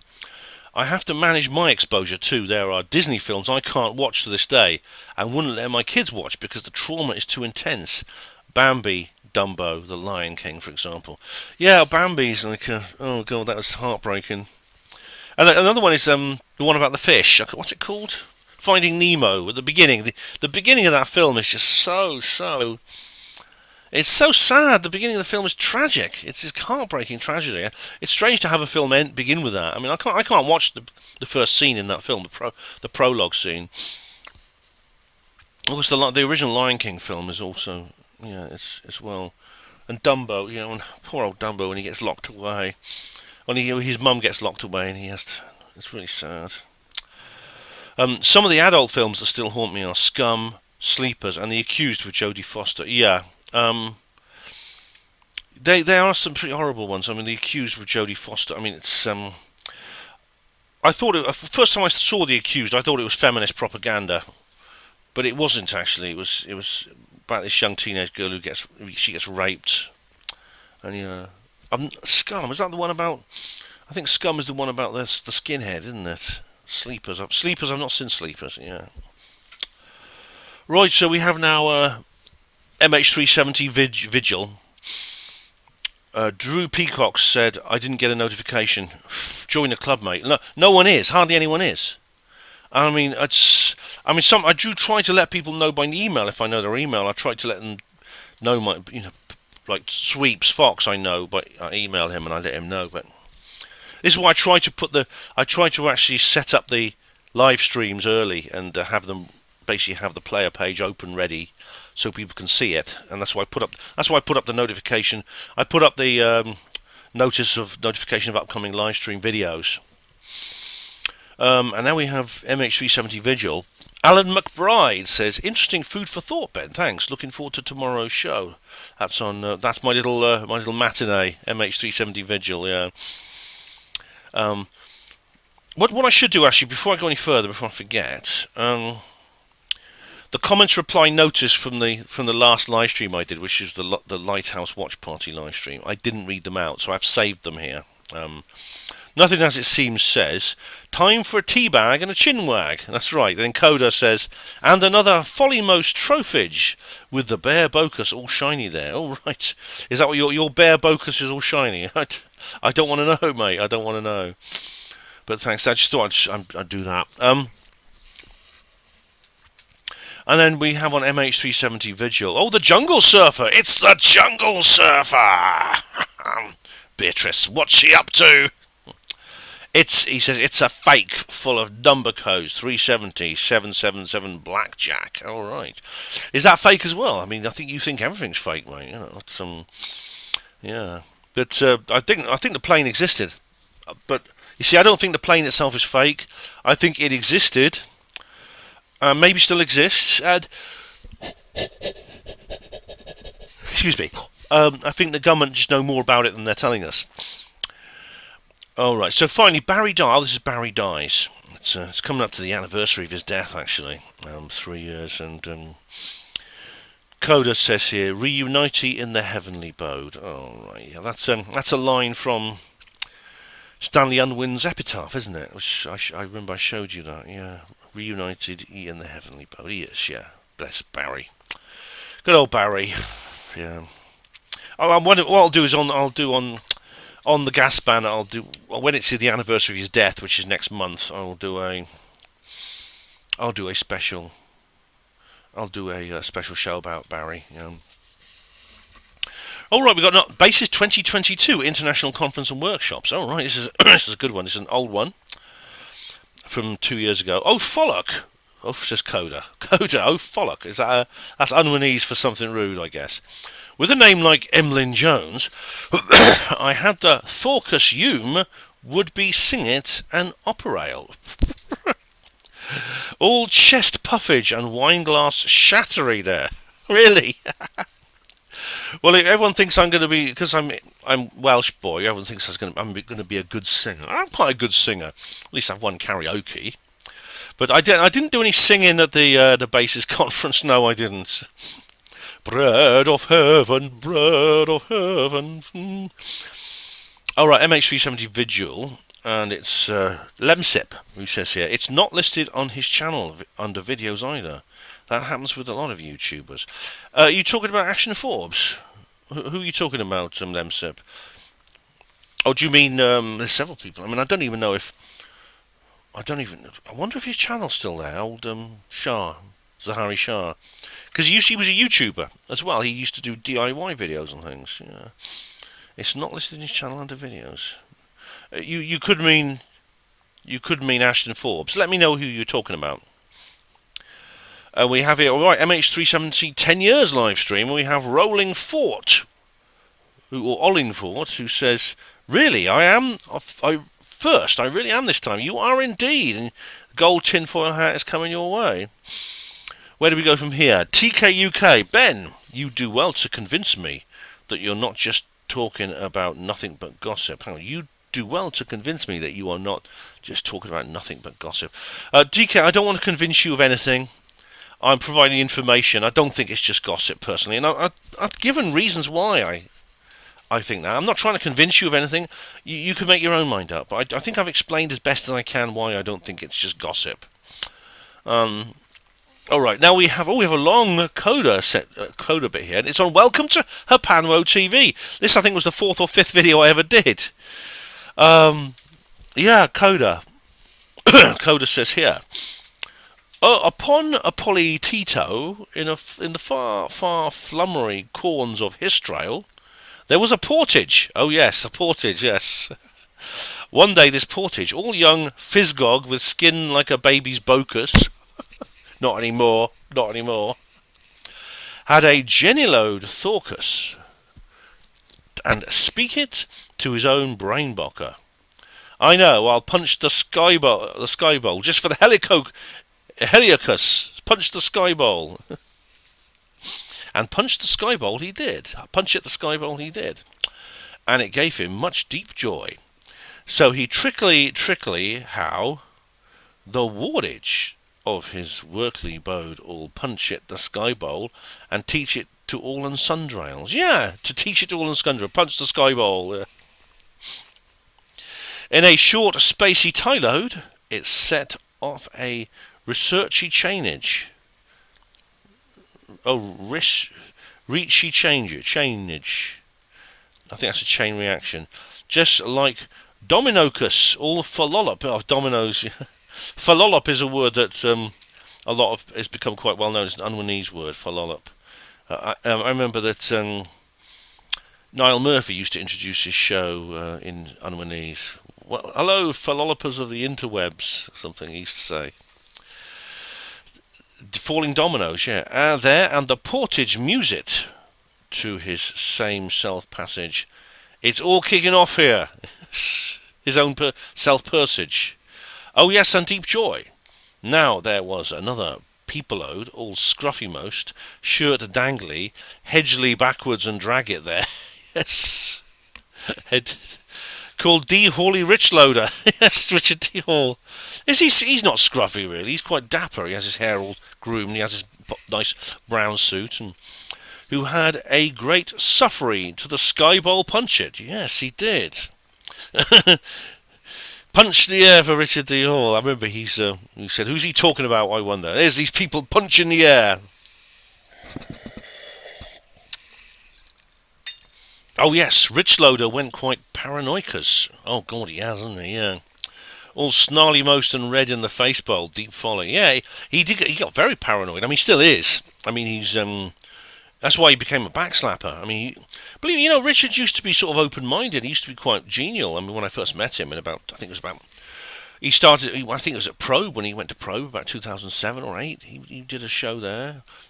He had a sense of humour and he was genial. But he changed. He became. He just turned against everyone. He broke contact with virtually everyone except for like Andrew Johnson, a couple of other people. Ironically, Neil Sanders was one of his favoured few. Everyone else he just wanted nothing to do with. And if anyone who even approached him would get a mouthful of abuse sometimes. You'd get very intense criticism, sometimes abuse. I mean, he said I was a effing servant of the mainstream media. That's why I fell out with him. Called D. Hawley Richloader, who had a great suffery to the sky bowl punch it. Oh yes, quite paranoicas, all snarly in most and red in face bowl, deep joy. Now in between D. Hawley Richloader, all batter it the CIA spy loads, and camp it under his bed. Yes, They were the spy loads of camp it under his bed. Yes, he goes to sleep every night thinking they're under his bed. He was always thinking everyone. He used to divide the entire truth movement up into three parts. There was his favourite few, and everyone else was either shills or they were being fooled by shills. Camp it under his bed and gorpage from his wardrobe with their microphobias. He lock at the door too closey while screech it from his voice bocker. Why, aye man, and stay in there. Rich loader all grab it his trenchy coatage, his darkly spectacles, and his papery usage with the eye holes. Oh, the paper with the eye hole, newspaper with the eye holes, yeah. All cut it there and explain why, aye man, we'll be having no skyball punch it here, oh no. and that is how a Humboldt Portage became a compromising individual. Oh yes, yeah. I don't know if Richard thinks. I don't think Richard actually thinks I'm a shill, but he does think I've been fooled by shills because I disagreed with him on a couple of things. And when you start disagreeing with him, he very well. I mean, not anymore because he just doesn't have anything to do with anyone.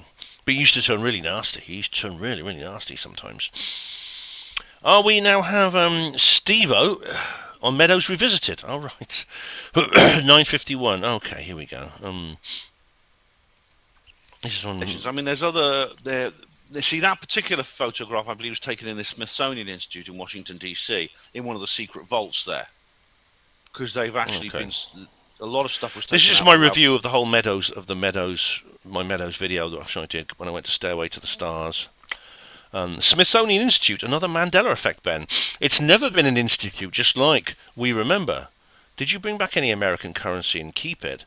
Or use it all in a mad scramble to get rid of all the change? Oh, I used it all up, Steve-O. I gave the last few cents to a guy playing to a busker, a man in up on the Las Vegas Strip. He was we were just before we left for the airport. He was playing his saxophone really well on a corner with a little bucket for money, and I put some money in there. So yeah, I think there was only there was less than $1 left in like silvers and things. The American money is tricky because, like I said, the coins are not the sizes you expect them to be. They're all round. There are no sort of like faceted coins like 50p's and 20p's. The banknotes are all the same colour. They're not different in size and shape like the ones we have. Well, it's not so much. So yeah. Oh, anyway, yes, Smithsonian Institute. No, is it a Mandela effect? Let's have a look. There's a Smithsonian channel, the Smithsonian Institution, yeah. I don't think that's a Mandela effect, I think that's just my mistake, but Smithsonian Institution, known as the Smithsonian, is a group of museums, education and research centres created by the US government for the increase and diffusion of knowledge. Founded in 1846, and the founding donor was the British scientist James Smithson. Right, yeah, but it has yeah, I see. That's interesting. But it'd be interesting to go there, because they have all kinds of amazing things there, you know, like, look at the planes they've got here. That's the Spirit, is that the Ford Trimotor Douglas DC-3? There's these old planes, yeah. Amazing. You can go inside one there, look, see. Yeah. Yeah, which is wonder if they find Amelia Earhart's plane, it'll probably end up there, you know. All right, anyway, right. So, but it was Institute. I think that was my mistake, Steve-O. Right, here we go. New video. R.I.P. UFOs. A reply to Steve Mumbling, and Hugo says, "Hi, Ben and all. Hey, Hugo, you get the gold tinfoil hat. First comment." And Crafty Nana said, "Oh my God, Ben, I thought you meant he had died." Oh, dear, maybe I should have chosen a different title. R.I.P. UFOs. I replied to Steve Mumbling. Yeah, I should have maybe chosen a different title. If you just, on first reading, if you don't look at it carefully, you might think he's gone, and he's dead. And now Diego Rivera says here, R.I.P. Steve Mumbling. Oh, Diego Rivera, and he's not. No, Steve is alive and well. He's not dead. He's not dead. At least when I last checked, unless he died in the night, has yet to be discovered by the maid, as Alan Partridge said. I think we should just mention that the Queen is, because he said the Queen is dead. Long live the King Singers. Let's have a look. Well, he's done a new one day ago. And again, more absolute rubbish from the professional ET piffle peddlers. You should be able to see him there. Oh no, I'll just show you his channel. There we go. Cool Todd gets death threats from Jake and Elwood. Oh God. What's he got to say? I'm not gonna. Well, hello again. What comments we got here? Oh. I thought I'd make another video. It's the weekend. It's Saturday morning. Bloggity Shmoo, he's the fake Coda. Coda, you got a rival, mate. You got a rival. I'll see you. Here we go. Coda, you have a rival. Oh, deep folly. Is it what should I say? Deep folly. There we are. So yeah.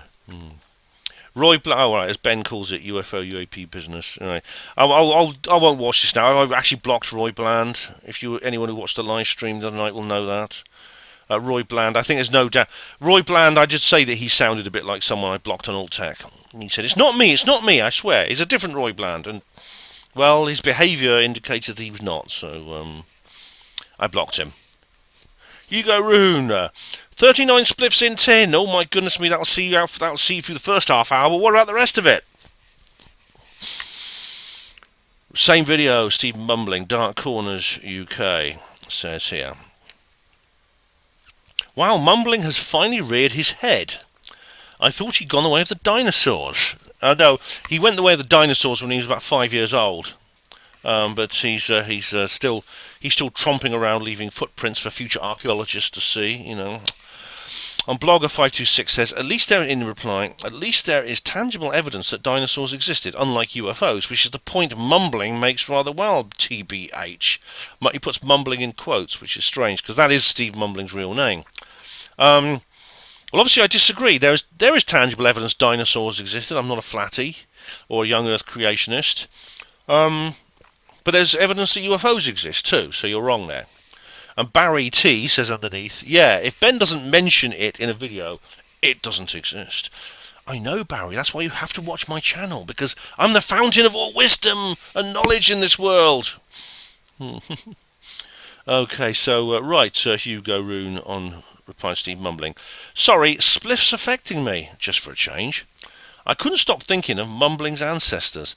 Also, reminded of my 6 months on Norfolk Island. Thanks, Ben. All right. It's another place you've been to. Is Norfolk Island I think it's off the coast of... I think that's off the coast of... Australia, or is it New Zealand? Norfolk Island Territory. Right, here we go. Oh, here it is. Yeah, it's a nice place. Norfolk Island. An extended territory of Australia located in the Pacific Ocean. It's there, see, you can see it on the map there, you see. There's Norfolk Island. You've been everywhere, Steve. You have literally been everywhere, haven't you? You've literally been everywhere. I swear. Yeah, you've been everywhere. You spent 6 months there. Looks like a nice place.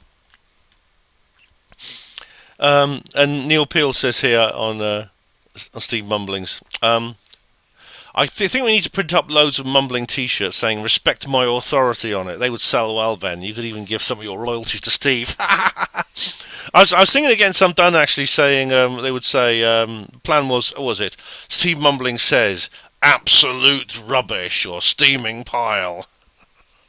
I'll have Steve's picture there. Absolute rubbish. And Blogger 526 says grifter's gonna grift. Yeah, and who are you talking about, Blogger? I assume because I know you're a skeptic, you're talking about the UFO people. Yeah, I mean, as I said to Steve, there's this very one-sided thing about when it comes to making money. Because the backslappers and skeptics, they'll say, well, ufology is an industry, it's money-making, it's a scam, it's a grift, they just make these things up to make money. No, David Wilcock gets £1 million for an appearance and stuff like this. David Wilcock, that's the ultimate straw man. But anyway, but you see, the point you make about ufology, you can make about almost anyone. You can make it about the backslappers themselves. What do they say? Praise the cash, naming no names. And the skeptics, Chris French has written a book. He's not giving this book away. He's selling it. He's selling the book. Let's find it. Let's just see. All right, well, I'll prove. Let's prove you're right. Here we go. Let's have a look for it on Amazon, of course, the global marketplace. Let's have a look. Right, Chris French. Science. Here we are. This is it. Let's have a look, shall we? Let's have a look. The Science of Weird Shit. That's a quote.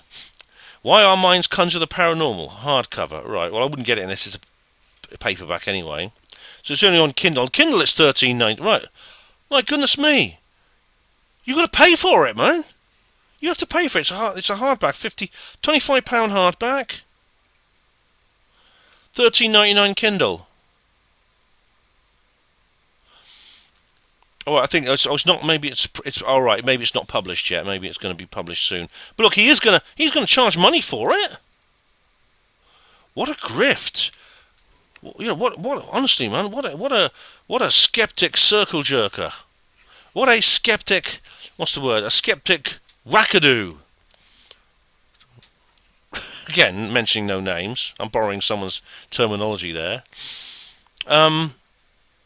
To blogger, are you saying that Chris should be giving those books away? Do you really think that's the right thing to do? He should give those books away.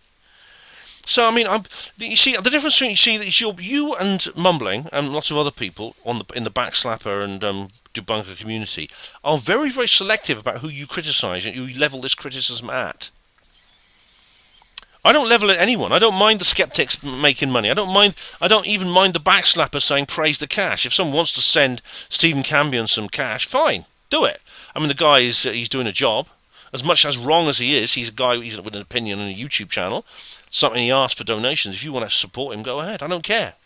The difference is, other people do. Other people care that and upset that people are making money from what they do.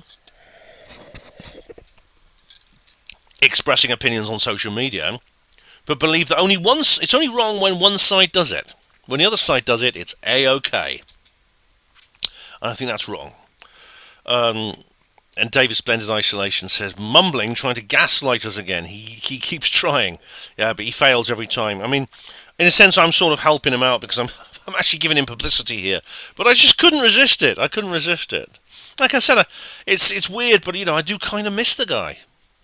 Now he doesn't comment on my channel anymore, and I kind of, I miss him, believe it or not. Dr. Keith says on RIP UFOs. By the way, the RIP UFO things, that quote, it comes from Stephen Greenstreet's little Twitter space that he did. Has Mr. Mumbling debunked the little green men theory again, and Ben is all sore about it? Ha ha ha emojis. No, the answer is no and no, Dr. Keith, in that order. And David says underneath says no. And Neil Peel Paranormal says, Mumbling can't debunk a bunk bed. Yeah. And then Neil says, no, Steve did not destroy us, as you incorrectly claim. All right, someone must have put a comment here that I can't see, or it's disappeared. Steve has no answers for this. All right, I think it was Roy Bland, yes. Roy Bland put a comment here, which Steve is replying to. And I blocked Roy Bland, so that's why I can't see it. Steve has no answers for the strange rock shapes I presented to him. He was rather stuck at the point. All he could say was that he would rather believe NASA. Makes me wonder if he took the you-know-what clot shot. Yes. And Neil says again to Roy Bland, the path loss calculations are not my interest. You better ask Scott that. I think he means Scott Manley. Better still, come to our Apollo detectives and ask him direct. Oh, no, not Scott Manley. Scott, what's his name? I'm having a Joe Biden moment. The Scott who appears on Apollo Detectives, the Canadian guy who has the moon landing newspaper behind him in his studio. Ooh, why can't I think of names? Fu Man Boobs. Hello, Fu Man Boobs. Nice to see you again. And that's a name I don't forget. Who says to Neil, it's always funny to me seeing people denouncing great discoveries and uses of science as conspiracy theories, whilst using discoveries and science to do so. You find that amusing, Fu Man Boobs, as if, once again, we have this. This is another very popular skeptic marginalisation. They say, well, you people are so anti-science that you think the moon landings didn't happen. Yet you use science, you use the products of science like the internet and telephones and things like that all the time. So that's a hypocrisy. You know what? David Colquhoun, actually, believe it or not, contacted me personally to say this to me when I made a slightly, shall we say, unflattering review of The God Delusion by Richard Dawkins. But again, that's a complete marginalisation. It's a polarisation, Fu Man. You know, we're not against science. And Jarrell White, for example, he's in many ways, he's quite kind of sceptical about many things. He certainly disagrees with me on many issues politically, to do with the role of government and things like that. So yeah. And Steve Bassett is Steve Bassett, like he says, his conspiratorial theories extend to the UFO truth embargo no further. I mean, he merges seamlessly with the mainstream on many other issues that where I don't. And Neil Peel says to Roy, but you can come on. I don't know what that's about, because again, I can only see one half of this conversation. Well, come on our show and debunk us. Then you can piss yourself laughing on video while we stand by with sanitised mops. Now watch you try and talk your way out of that. I don't, Neil, I doubt if Roy Bland will appear on any video, because I think I know who Roy Bland is. Roy Bland is one of the Droik trolls, and they guard their anonymity like the crown jewels. As you know, I actually arranged to meet up with one of these trolls in Watford, and he never showed up. So maybe watching this Richard Dolan examination of the same document and destroying it with quotes on this is Neil again, on the reality of UFOs from the head of the Navy and head of the CIA might make you gulp in your beaker of milk. Yeah, this is the Richard Dolan show. This is the latest Richard Dolan video which I've seen. And then he says again to Roy Bland, Neil, it's not down to Robert. It's not down to Robert on my show. I can understand the confusion. We are the Apollo Detectives. Robert's show, by coincidence, is called Apollo Detectives without the at the front. Oh right, yeah. There's another channel called Apollo Detectives. Yeah. Scott initially came on our show with Marcus, but they then do a more regular output. But Ben and I do our own. So I say again, you're invited to come on our show and try to debate with us. Mumbling won't be coming back because he has no table manners. That's true. I mean, I did offer Mumbling a debate, but he turned it down. But yeah, Scott and Marcus now do their own like hangouts on YouTube and things like that. And Neil and I, of course, do our own. We also do the Paranormal Peep Show, where I'm often a guest. And then Neil finally says to Roy Bland, "No deal then. Ben is my anchor man." Yeah, Neil, I'm happy to debate Mumbling any day, but I won't debate the Droid trolls. Not that they could ever debate me. I mean, the closest they ever came to a debate with me was like posting, joining my forum under fake identities and then posting all kinds of abuse at me. So yeah. And so that's it. I mean, the Droid trolls have lost the right to any kind of civilized discussion.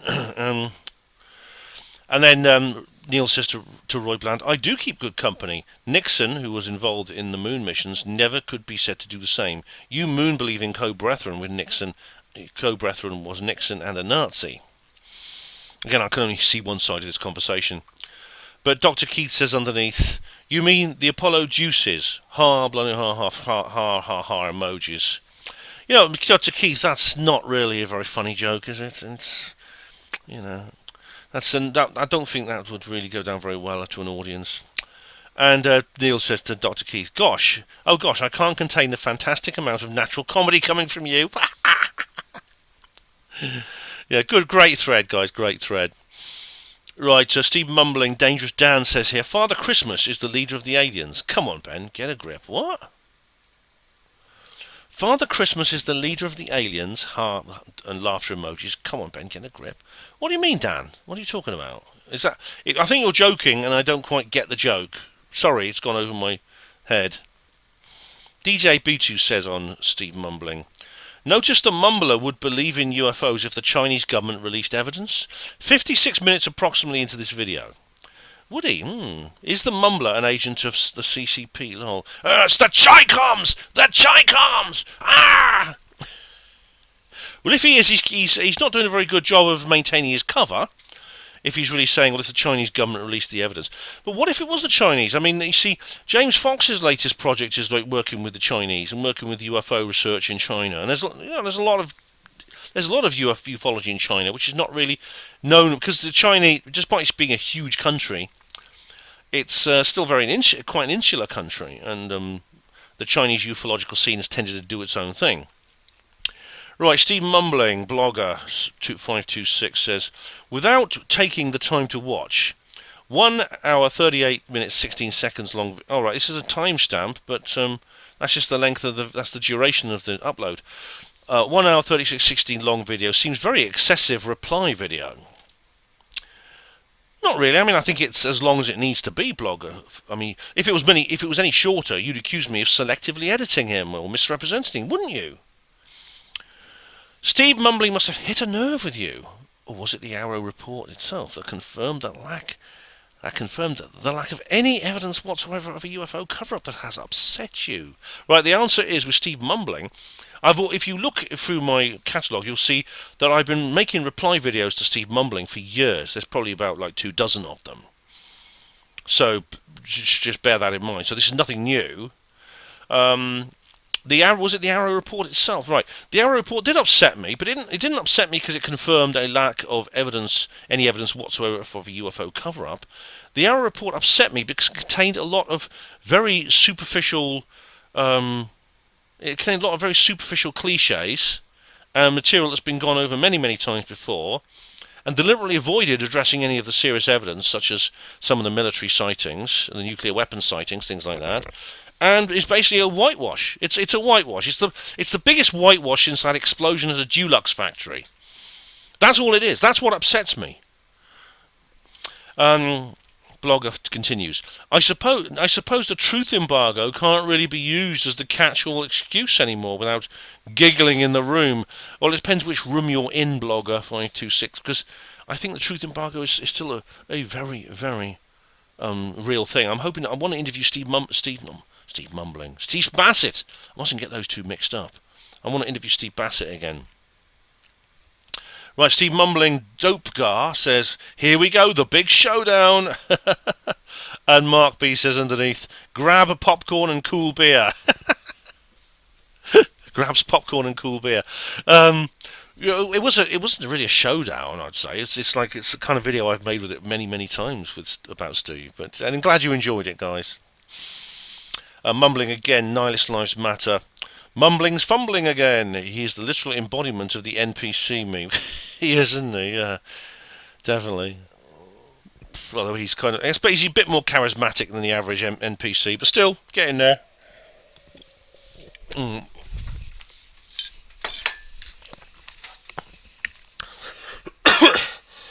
Excuse me. Nice Lives Matter says, am I still recording? Yes, I am. When I'm watching you at 1.5 speed, and you then watch Mumbling at 1.5 speed, it gets challenging to keep up with the convo. Yeah, I mean, that must mean then that Mumbling, from where you're watching it, Mumbling is at 3 times speed. That must be quite something. Please be more considerate and tailor your contents to my specific needs.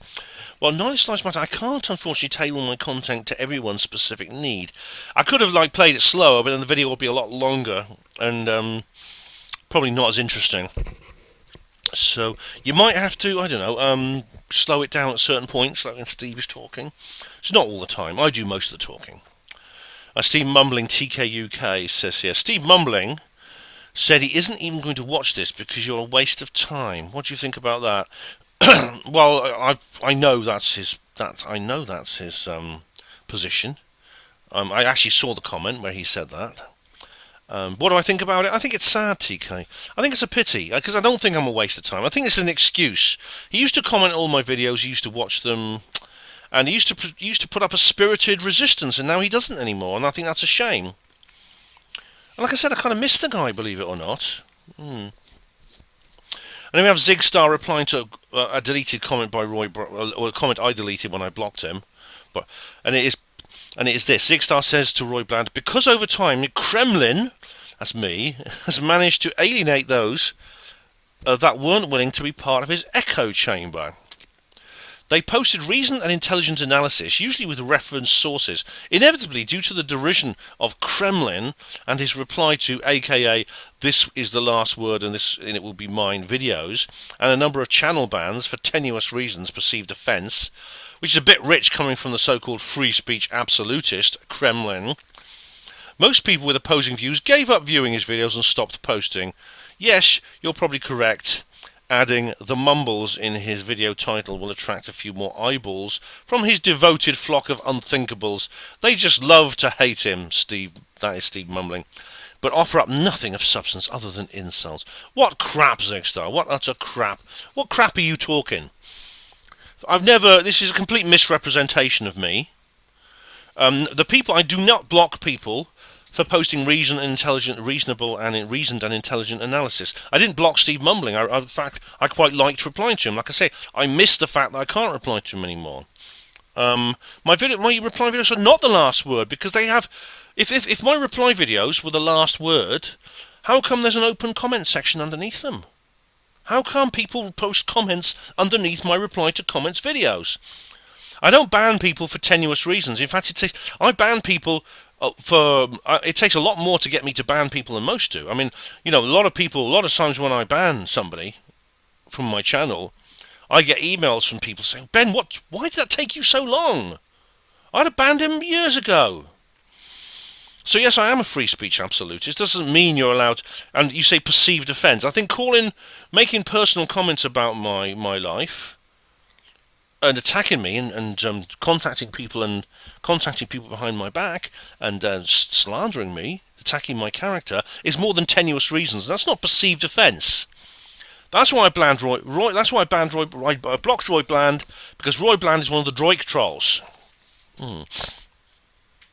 If people like that want to give up watching my videos, fine. Just give up watching. I don't want people like that on my channel anyway. And the title is, it wasn't, the word, the mumbles, is not actually in the title of the video. The title is R.I.P. UFOs, a reply to Steve mumbling. The mumbles is not even there. And of course, why shouldn't I choose a title which is catchy and will make people curious and want to watch it? And they just love to hate him. I don't hate Steve. I think Steve's quite amusing. I actually, as I said, I miss him. I miss his comments. But they offer nothing of substance. Well, we do what we do. It's not. I don't insult people in an unprovoked manner. I do sometimes throw insults back at people, but I don't. But you see, I think Zigstar, you're being very unfair there. Very unfair indeed. And now we have JB Pierce, who says here on Steve mumbling, "Jesus, are you still making these? This must be part 80 already." Yes, I am. I've done, if I've done 80, I think I've done a couple of dozen Steve mumbling replies. I'll probably do some more, actually. I don't care if he watches them or not. I don't care if he replies or not. I can still reply to him, his videos. Chris Bird says, MH370 10 years live stream. Happy to be listening to another great video from Ben. Thanks. You're very welcome, Chris Bird. I'm glad you're enjoying it. I really am. Thank you. And Mark B says here on Steve mumbling, "We'll be interested to watch this. Myself, I no longer believe it's little green men flying around space to land here in a tin can." I know, Mark, and as you know, as we've discussed, I don't agree with you there. I seriously doubt we can even get into space, let alone the ludicrous idea that we landed on the moon. We may even be in a closed system. Anyway, we'll now watch. Well, I hope you enjoyed it, Mark. I believe we can get into space with rocket technology, although, of course, the secret space program has something far more advanced, anti-gravity vehicles and things like that. I'm just opening the tabs for the alt text. Just one sec. However, I do believe that we're not in a closed system. I believe we are in a universe which seems to stretch into infinity. Oh damn! Hang on. It seems to stretch into infinity. And I believe that the secret space program probably has landed people on the moon. Probably has. But I don't believe the Apollo astronauts went there. That's the thing. So I'm just there we are. TikTok. Okay, right. So I disagree with you there. So I don't believe it's a closed system. I do think it's real. Okay, now so we have Steve mumbling and Mark B again. Pope the Bob Geldof of the UFO scene. I've never heard Nick Pope come on stage and say, "I can neither confirm this, but I want you to give me your fucking money now." I've never heard him say that. Dining out on Rendlesham and never actually saying anything. A word salad of nothing. Such a dull little man. I would suspect Pope was put where he was, and Geldof, a man with a very interesting background, as was Geldof. Yes, Bob Geldof. I mean, as for him being put there, I strongly suspect that too. I strongly suspect he's still working for the government. Bob Geldof actually is thought of as Irish, but his family were Belgian. His parents come from Belgium, and I remember reading a lot more about his background. Yeah, I do not trust Elizondo or Corbell, to be honest. Snake oil salesman looking for coin. Right, I mean, I don't actually agree with you on that either. Jeremy Corbell, I don't trust his judgment. To be honest. That doesn't mean I don't trust him for being a sincere researcher and that he can provide useful and real information. But Elizondo and Corbell are the kind of their backslapper fodder. They're very typical backslapper fodder. Everyone's going after them in the backslapper community. I mean, Richard D. Hall. I mean, I suspect Richard made up the decision that Elizondo was a shill within 10 seconds of hearing his name. Right, Steve mumbling. Mark says, Steve, really? Not able to control the media? Naive in the extreme. Open goal with that one, mate. Yeah, I mean, he said they can't control the media. He reckons it would be in the media because they can't control the media. Of course they can bloody control the media, Steve. Yeah, Mark's absolutely right. Same video, Mark B again. Got to be honest, Ben, but I think nearly all involved in the UFO field are just interested in making money. Not all, but most. I get more out of chatting at grassroots levels with everyday people. Well, I'm glad you get something out of that, Mark. And indeed, I get a lot out of chatting with people at grassroots level. But I think you're being overly cynical about people in the UFO field. Because if you're interested in making money, there are easier ways to do it. I mean, there are easier, more productive ways. For example, selling dodgy double glazing. Or beat up second-hand cars. There's all kinds of frauds and scams. You can start a Ponzi scheme online. There's all kinds of ways of making money by illicit means, than making up fairy stories about aliens that don't exist. And again, when it comes to being paid, I think a lot of the people that everyone accuses of making money in the UFO field are doing exactly the same thing. I'm not saying you, Mark B, but I'm saying people who say praise the cash on their videos. And things like that. So all of us, if we can make an income from something, will do. And there's nothing wrong with that. The Communist Party didn't take power in the night. There's nothing wrong with that at all. I don't think you're being overly cynical there. Mark B says on mumbling, wow, this guy's naive. After all the lies since March 2020, he would believe the government must be a triple dart finisher. 180. All right. Well, you don't finish with 180, do you? I don't think you can finish with 180, but I haven't played darts for years. Right, Steve Mumbling says, I agree with some of what... Steve Mumbling says? Steve Mumbling's not commenting on my channel anymore.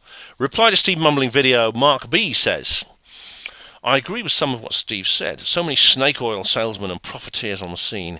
It's a bit like a religious groups that hoover people up people's coin. And people want to believe. They want answers and are so vulnerable to being ripped off because they are told what they want to hear. Mix in governments and it gets worse. Okay, Steve is a skeptic, which is fair enough. But then he is too hooked into the mainstream media narrative. But then it swings the other way. And I feel the answer is somewhere in the middle. But what do I know? When it comes to, you mentioned religious groups and snake oil salesmen. I have to include things like the Raelians. I think the Raelians are an example of something that's a bit more sinister, Mark, simply because it's the amount of money involved, and it's also the transparent, fraudulent nature or the transparent nonsense they talk, and the fact that the Rael, Claude Voyons, he's such an obvious cult leader, and that's the thing. And but apart from the rest of it, I don't agree with. That you say a lot of the rest of what you say here is pretty much the standard sort of cynical line on ufology, which I don't agree with. I've already explained. But you say at the end, it swings the other way, and I feel the answer is somewhere in the middle, but what do I know? The answer is usually in the middle of most things you'll find. between the two extremes. Which means I don't believe everything said in the UFO scene either. I don't believe everything Corbell says. I've already explained how I don't think the bunch of balloons is a UFO. It may turn out to be. I would say that's a bunch of balloons. But I may be wrong. But you see, this is why I'm not as extreme as some people in the UFO scene. I'm not. Mark B says on Steve Mumbling, Lazar, interesting fella, driving muscle cars, firing machine guns in the desert, running a brothel, great stuff. He didn't run a brothel. He was a technician at a brothel for CCTV. He was a CCTV technician at a brothel. Now, when you say brothel, you've got to realise that in Nevada, prostitution is legal. And he was working at a licensed brothel, doing something completely legitimate. The criminal charges he faced were based on some kind of embezzlement. And it's very interesting. He didn't actually, he would have probably helped his defence case if he'd come clean, if he was making the whole Area 51 thing up, and he didn't, which I think is very revealing. Steve Mumbling, Mark B. He thinks we landed on the moon. Ha ha ha. Oh, Mumbling does. Mumbling is absolutely convinced the official story of Apollo is true. Absolutely convinced. Mark B. Steve Mumbling. NHI, non-human intelligence, need not be aliens, or it could be aliens. None of us know. Something's going on. Well, a lot is going on in the past 4 years, and I trust nothing. Ben, we are gaslit each day, mate. Well, I mean, I've always urged caution when it comes to the whole disclosure thing, Mark. I do. In the videos, I say quite clearly, if disclosure happens, we must be careful of what it says. If you read the book Roswell Rising, this book I wrote, the novel of disclosure, you'll know that there is fake disclosure in this process. It begins with a fake disclosure. So yeah, I mean, I'm open to that idea. But NHI, non-human intelligence. I mean, aliens. I think this is all terminology. It's quibbling over terminology. I mean, we're talking about. If you mean, are they beings from other planets? They may not be. No. I think it's most likely they are, or they may be more than one phenomenon that we've generically categorised together. It's quite likely they have come from other planets, because that's probably the most obvious source for where they come from. But they could be interdimensional as well. They may be both. Mark B says on Steve Mumblings, now you two guys debating Apollo would be an interesting watch. Right, well, Mark, it's already happened. Go to my catalogue and you'll find UFO disclosure. No. Go to my catalogue and you'll find the Apollo Detective Steve Mumbling edition. Go and check it out. I've said that I want to have another debate with Mumbling, although not. I've requested we don't do Apollo simply because we've already done it, and it just takes up all the time. So I've suggested any other topic other than Apollo. But Steve's now decided to break contact, so that's all right. There's nothing I can do. Michelle S says on Mumbling, a writer pushing a book about ghosts is different to someone pushing a book criticising claims about ghosts. You keep comparing them like it's the same thing, when it clearly isn't. An atlas is not the same as a Bible. Right, I think your analogy is wrong. Your comparison, your metaphor between atlas and Bible. Secondly, a writer pushing a book about ghosts is the same as someone pushing a book criticising claims about ghosts. They are exactly the same. The reason is because the writer pushing a book about ghosts is a writer pushing a book criticising materialistic and mundane claims about ghosts. So you see, they are the same thing. Right, we carry on now here. And then Michel says here, and the time to believe something is when there is good evidence presented. I agree, Michel. As there doesn't appear to be any, it doesn't matter what clown's day off reason someone gives. The claim can be dismissed if we're being rational. No, you see, firstly, I do believe there is good evidence. Secondly, the clown's day off fallacy. I mean, if you want a full explanation of what I mean by that, please do go to the link in the description box on the Steve Mumbling video, and you'll see my skeptic portal. And I give a full one. I think it's the Sufon video is the best one to watch. The clown's day off fallacy and the other fallacy skeptics use is it does matter, because this is essentially they are creating false negatives for the presence of evidence. Right, and here we go. And finally, Michel has a paragraph here. It's like hearing a Christian say, well, you can't prove God doesn't exist, so I'm justified in believing him. That's an argument from ignorance fallacy, i.e. shifting the burden of proof. I agree, Michel. I agree, as I say in my skeptic talks. You say, they say, well, you can't prove UFOs are not real, therefore, why shouldn't I believe in them, right? That is indeed a false burden of proof. But I accept that, and I actually say stately that any sensible person in the UFO circuit is not claiming that. They are not claiming that, well, you can't prove this doesn't exist, so it must be real. We're saying there is a positive reason, a common sense reason, with evidence to suggest that this thing is real, and also that there is suppression by the government. That's a very important That's a very important point. Anyway, that was actually an interesting, Michel, that was an interesting comment. So, although I think you're wrong about most of what you said, I thought that was a very interesting comment. Steve Mumbling. Barry T says here on Steam Mumbling, just like how religious people call into live shows stating they were atheists and skeptical but became religious. Well, that does happen, yes. Matt Dillahunty often deals with those people as well. And that's the end of an hour. Okay, Matt Dillahunty often I do watch his show sometimes. But yes, some people do. Both sides in this debate make converts from the other. There are skeptics who do become believers, unbelievers who become skeptics. And that I did my conspiracy theory deconversion course with skeptic of the North, who used to be a woo-woo like me, and then he became a skeptic. Yeah.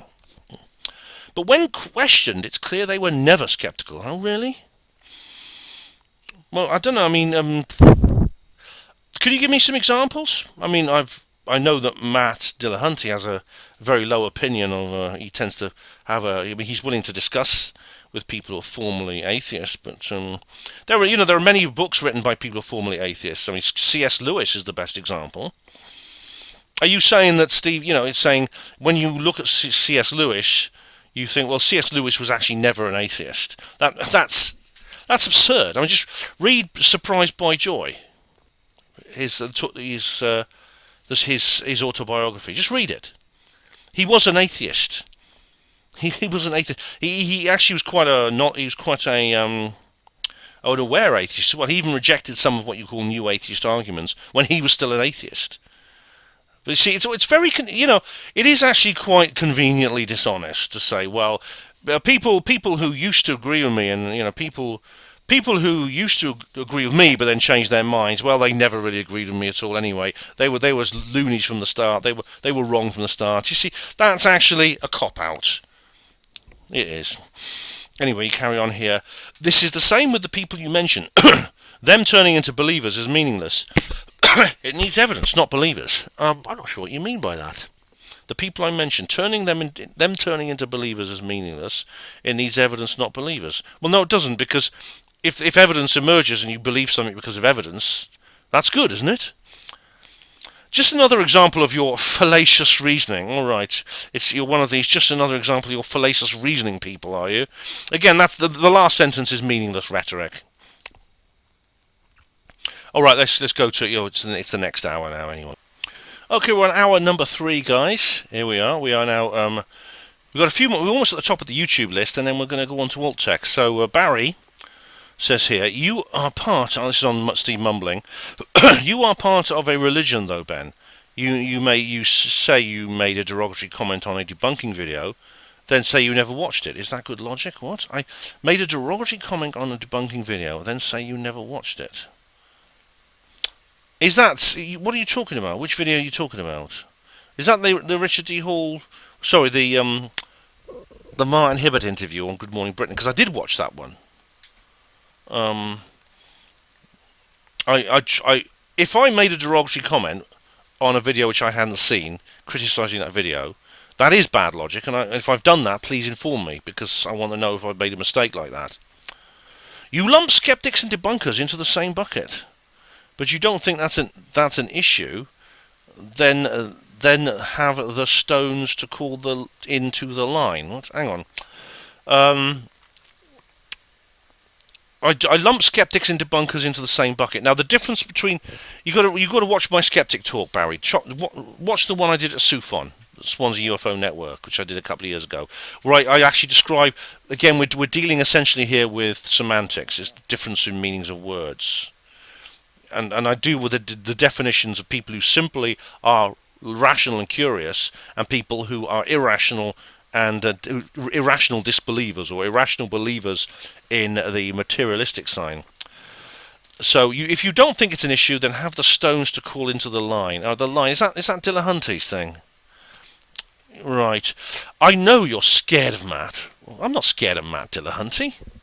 I'm not scared of him. I think I would call into him if I knew I was going to get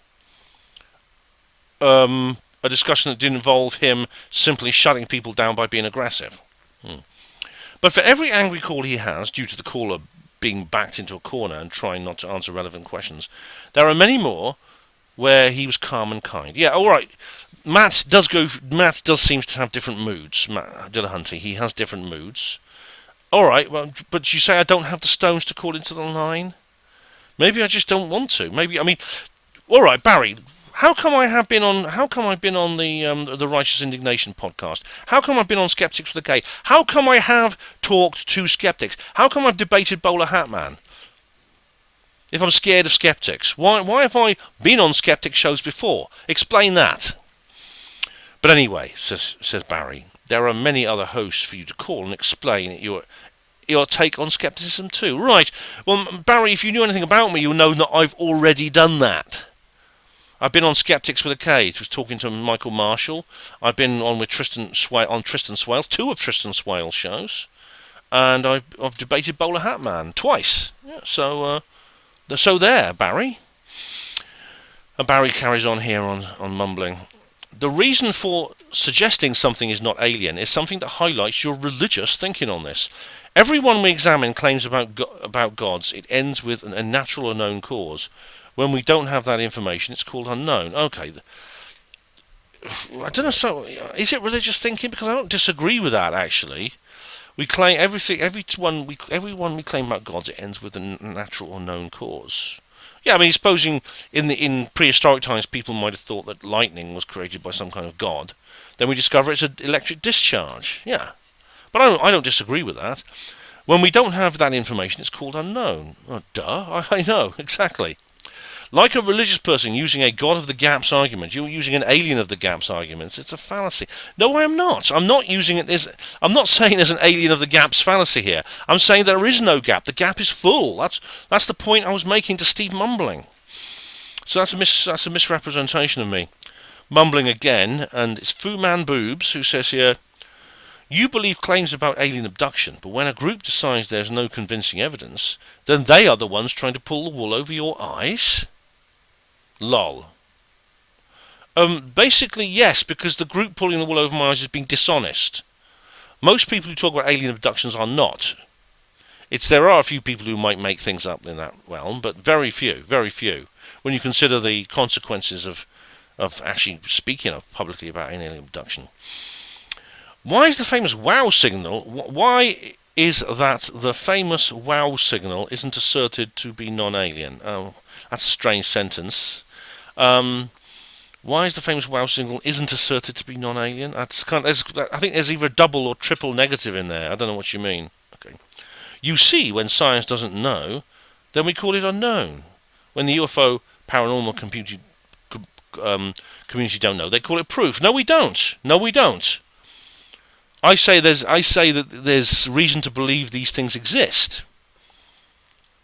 It is unknown, technically, but the fact of the matter is there's the presence of the phenomenon is there. There's also the presence of a suppression. So you're misrepresenting me again. Right, the Lighthouse Watch Party live stream. Alec McBride said, Friday night is Lighthouse night. All is swell. Cheers, Ben. You're welcome. Don't let the swells get you. Thanks very much, Alan McBride. And Dr. Keith says here on the Lighthouse Watch Party live stream, Ben, your stream was a little on the damp side. You should add a little humour by inviting the Apollo dunces on. Keep up the good work. Really, are you complimenting? I said there's a compliment and an insult there on the damp side. I think you're making a joke here. Add humour by inviting the Apollo detectives on. Well, the Apollo detectives are not dunces. The Apollo detectives are right about things, and there are special videos where they're on. Same video, Barbara Whittle. Hey Ben, I haven't heard from you in a long time. Glad I caught you. Thanks, Barbara. It's great. Barbara, it's great you're here. It really is. And Barbara says, watched a historical account of this back in the day. It was mysterious. Yeah, it's and if you put that comment twice for some reason, I think that's what YouTube just does. It was strange, wasn't it? And Barbara says, Missing 411 has a new missing of truckers. It's quite interesting, scary when it makes you realise it is aliens. You should give a listen. Right, I do watch Paul Ides' channel, and of course I watch his documentaries. But the truckers, I will check that out. Thank you very much. Because they're people, especially in North America, where they're in remote areas by themselves. Yeah. Bluebeam says on where do we go from here? Brian at the end. Oh, we wouldn't be honest if we would listen to the skeptics. we wouldn't be honest if we would listen to the skeptics. But then goes on with. But they're so cutting edge. Brian also takes everything desperately. Oh yeah, you're talking about Brian Dunning, yeah. We wouldn't be honest if we would listen to the skeptics, but they are so cutting edge. Brian also takes everything desperately. How much effort these people make to go after people, basically. To me, I think that Brian Dunning's documentary it's 20 tons of concrete poured over these cracks in the official story, and he thinks that's enough to stop them breaking through, and they won't. It won't work. Again, like a lot of the skeptics and backsnappers, there's an element. I get a whiff of desperation. I really do. And finally, live stream. Neil72 says, that's a scary story about the vanishing in Glasgow. I will need to look into that story, Ben. Yeah, the Alec Cleghorn, it is very scary. It scared me when I first heard it when I was a kid, because I thought, well, that could happen to me, couldn't it? Yeah, okay, we're now going to go to BitChute. So I'll start with all the videos from the last comments reply video. So reply to comments 92 on BitChute. Discuss the video. No comments. I had no new comments last time. Do you remember? I had none at all on my recent videos. Let's see if it's any different this time. Okay, UFO Disclosure 2024. Where do we go from here? How to store and sort all your Hang on, I got an ad. photos and videos. I'm actually quite glad BitChute have ads because it makes them sustainable. No comments. Right, MH370 Vigil. I always upload the old live streams onto Old Tech when I finished. No comments. It is MH370 10 years live stream.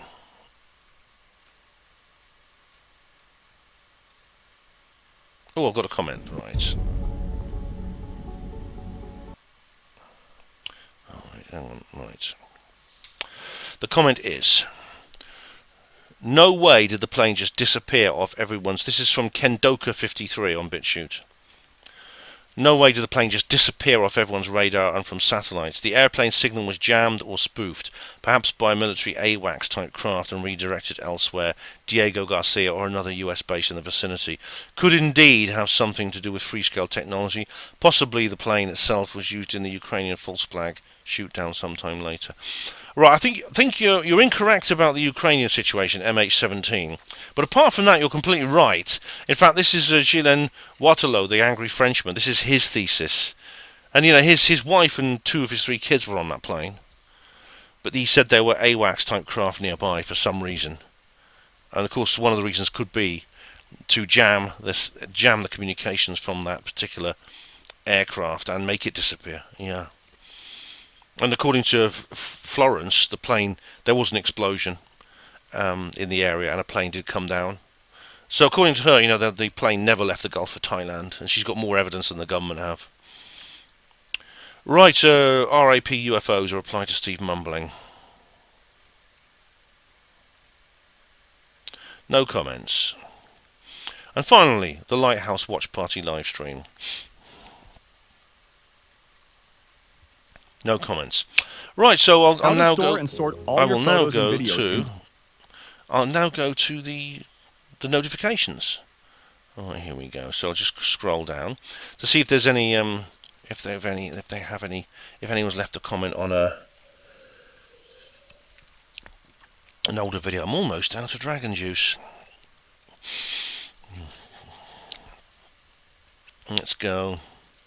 I discovered I've discovered a channel on YouTube where a guy's uploading a few humorous clips from Richard D. Hall's videos, and it's good actually. I've subbed to him because, of course, Richard D. Hall is banned from YouTube.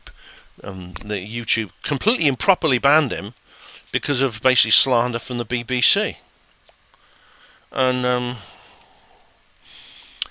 so it's good there are a few mirrors. Of course, though, if you mirror a lot of his videos, you'll just get them deleted, or you might even lose your channel. Right, here we go. We're nearly there, I think. Oh, yes, we are. No, Sweeps. Oh, that's Sweeps Fox's channel. I've got some comments. I've got to watch his new video. It's Happy St. Patrick's Day, everyone, by the way. Happy St. Patrick's Day. Yeah, so Sweeps has left some comments on his channel for me, which I'll address. I've got to watch his new thing, too. I think we're nearly there now.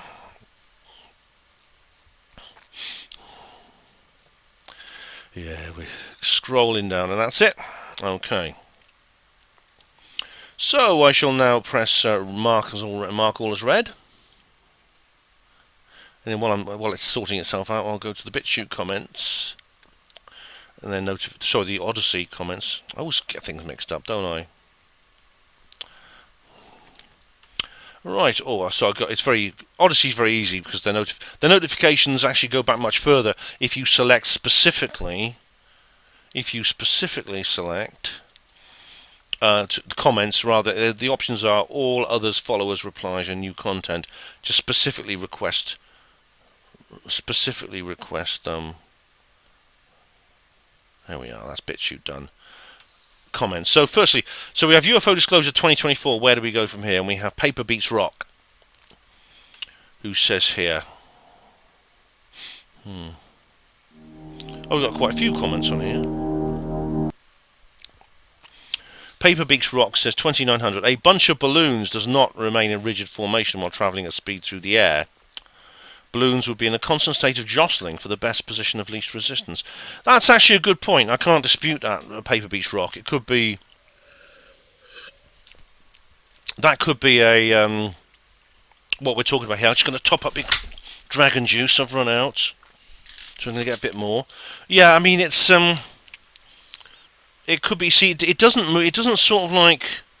You know, when you see a bunch of balloons in the air, they tend to sort of like when because they're not one thing, they're like a cluster of things that are not attached, except maybe by a string, and they tend to sort of like flop around and tumble. And this doesn't. I mean, it does look like an Eid Mubarak celebration bunch of balloons, but it might not be.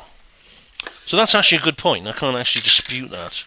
That would vindicate Corbell, wouldn't it? And we have Sibiant Dreams, who says here. And as always, I've got to add a few extra random characters to the end of the comment, because otherwise it won't let me post the same comment twice. Sibiant Dreams, who always leaves me a lot of good things on Odyssey, says, I'm not sure what you mean by catastrophic disclosure, or how this could be any different to what we've already had from David Grush. Are you looking for someone more senior or more accredited? Are you looking for someone closer to the heart of the establishment than David Grush? Is there something missing from the list of things he gave disclosure on? Is government contact with non-human intelligence, non-human technology superior to human, crash retrievals, intact retrievals, reverse engineering, ET biologics, secret research programs involving private corporations unaccountable to the executive or Congress, secret unaudited budgets, cover-up sustained by violence and intimidation up to and including murder. What's missing? Lol. I wrote the first paragraph of my first comment before watching to the end of the video. Alright, it's okay. That's alright, Sibiant Dreams. You can always add bits, other things or other more comments on.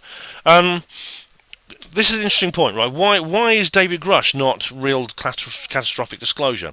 The answer is because it is simply it's only one form of evidence, which is witness testimony. it on its own is not enough. David Grush has very bravely, I think, and he have given a huge amount of information that essentially proves pretty much what we've been saying. People like us have been saying, ufologists, conspiratorial ufologists. This went to the point where there was official government hearings, and there were also covert and classified discussions in skiffs. But that's where it stopped. And it can't. Real disclosure doesn't stop there. Real disclosure continues with a publication of actual evidence in terms of other forms of evidence, additional witnesses, for example, documents, and indeed physical evidence. That would be catastrophic disclosure, and that is what the difference is. Now, I'm not like the backslappers are all saying, well, therefore David Grush is just wasting our time because he hasn't done that. I don't agree with that. I think David Grush has done a very good thing, but I do understand that it is the first step of a process. And Paper Beats Rock says underneath here, it means UFO. I'll add some. It means UFO disclosure presented in such a way that it freaks the normies out and they shit the bed on a global scale. Paper Beats, you have a wonderful way of putting things into very simple but very perceptive terms. Basically, yes. Although I don't think all of us would shit the bed on a global scale. Some of us would. There would be the ontological shock, though. This word that we've often talked about, haven't we? Yeah. So now Sibiant Dreams says here underneath as well. There's another comment from Sibiant Dreams on the same video, which is disclosure is unlikely in a US election year or the first year of a new administration. So I think you're looking at 2026 or 2027. See, this is Sibian Dreams. I've had this debate with Steve Bassett all the time, because very often when I interview Steve, he says, well, now's not the right time. We need to wait until this crisis is over. It could be COVID, it could be Ukraine, it could be anything. And then we can have disclosure. And in your case, it's an election year or the first year of a new administration. So that's half the years out anyway, because in a presidential administration is only 4 years long. So basically that's only 2 out of every 4 years is appropriate. I mean, the problem is, Sibiant Dreams, if we wait for completely still waters to launch this ship, we'll be waiting forever and we'll never launch it. I said this to Steve. I think that's. There may be a reason why it will be unlikely in this year as opposed to any other. But then it could be the ultimate October surprise for Biden, whoever's pulling his strings. I don't know. Anyway, we'll carry on here. I lose track of the endless predictions by Steve Bassett, which come and go uneventfully. The last one I saw was for disclosure before the end of September 2023, which came and went like all the others. I know it's a bit of a running joke, Sibian. When's disclosure going to happen? 3 months from after you talk to Steve Bassett. I know. Steve understands that. I told him that, and he laughed. I don't trust Steve Bassett at all. In every interview I've seen, he virtue signals his support for Hillary Clinton in 2016 and or since 2020, his agreement with the mainstream public narrative. He often brings the old C word into the conversation, even when it is of no particular relevance to the topic of the interview.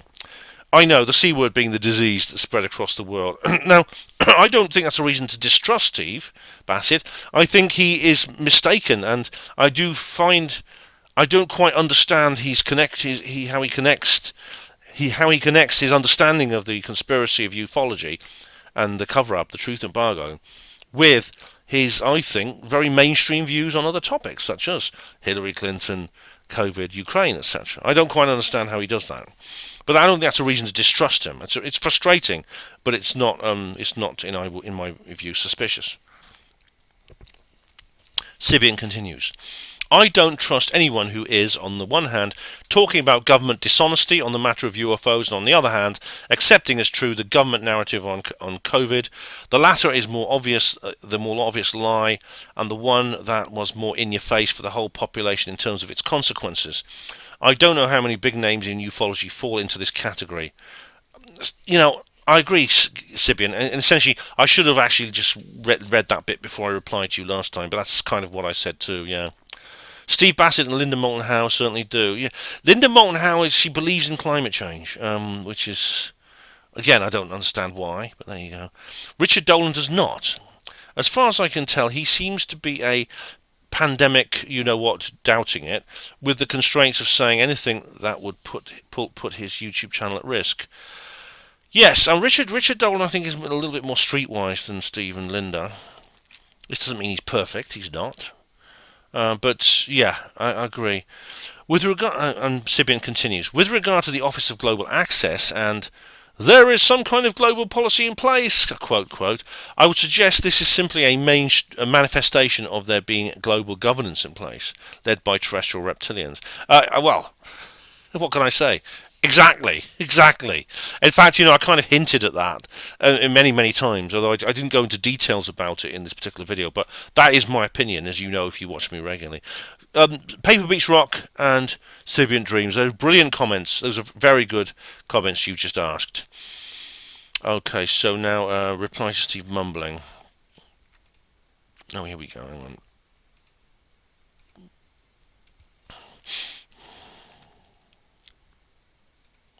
Again, we've got quite some long comments here.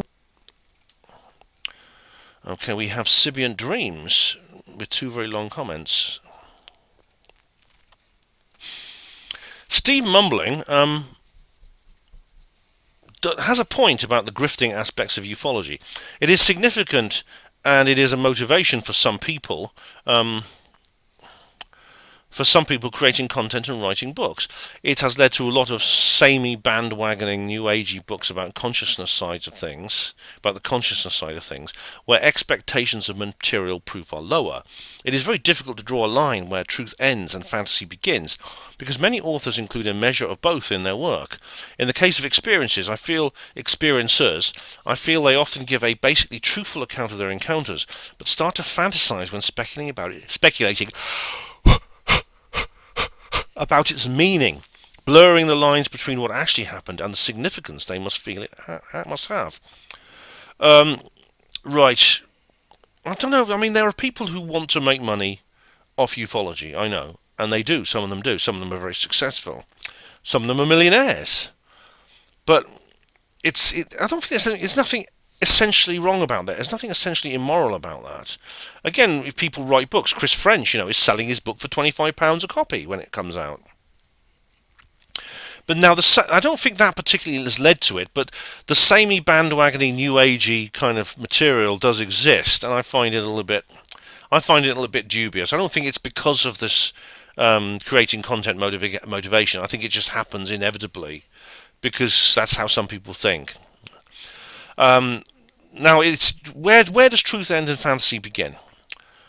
But that's a kind of way of saying that's another way in a way of saying where does witness testimony take us? How far can we just simply allow witness testimony to take us before we find it runs out of energy and we can no longer go any further on that limb? And we say we need more. We need physical evidence. We need documents and things like that. Yeah. Memory. There are people who have who do tend to fantasize a lot about things. I mean, I do a little bit myself. I've often found that when I'm imagining something, when I remember something, I tend to insert imagination into it. I watched the old Hammer House of Horror series on YouTube, and I haven't seen this since I was a kid, and it was so different to how I remember it. The style, the actual filming style and things like that, it was totally different. Yes, we are being gaslit. We've been offered 2 divergent narratives, one represented by Arrow and the other by the Sol Foundation. Take your pick. The same establishment is controlling both. I have to disagree. The Sol Foundation is basically set up by David Grush and Gary Nolan and a couple of other people. That I don't believe this is not the establishment. The Arrow is a publication, is an organisation which publishes material approved by the Department of Defence in the government. So they're 2 different things. And now we have another comment here by Sibiant Dreams. Here we go, right.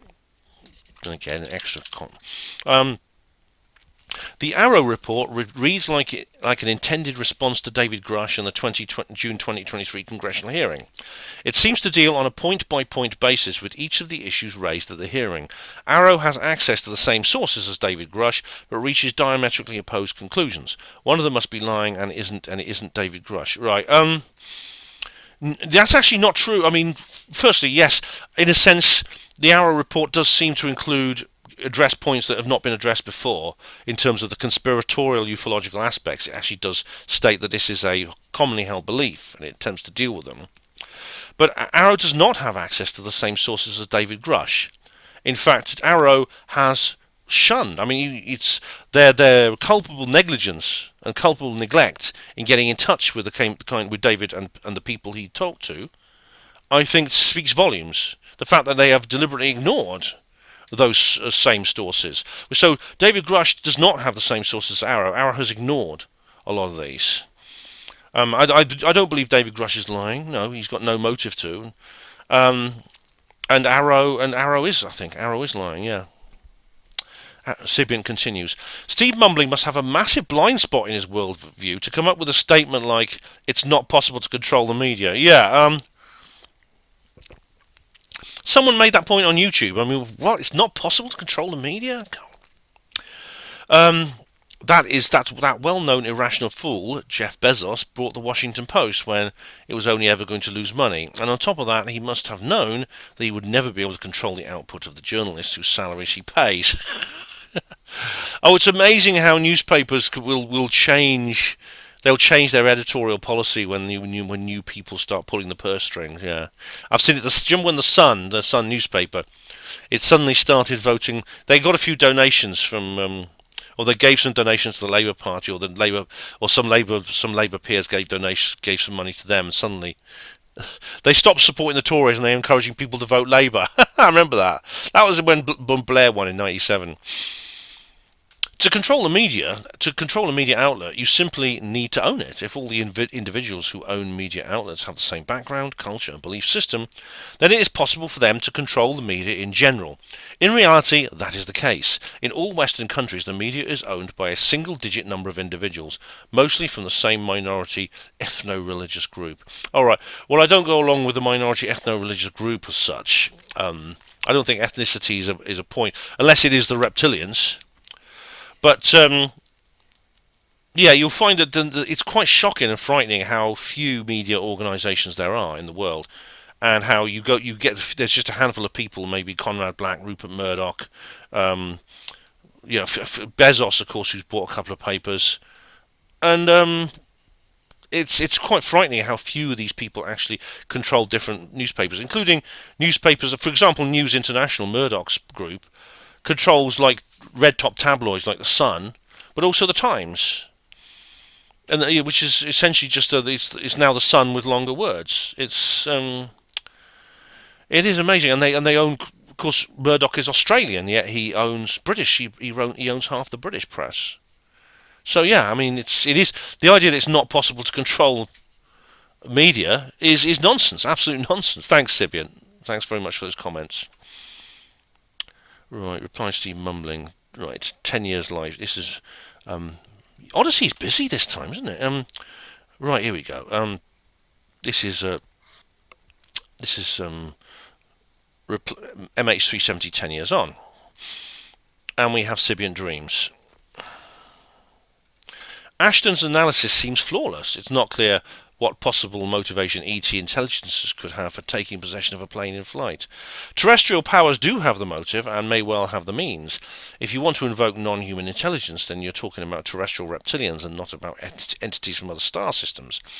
The so-called abduction... Hang on, I'll address that first. Ashton Forbes... His analysis is very, very detailed, and he's obviously intelligent, and he seems to know what he's talking about.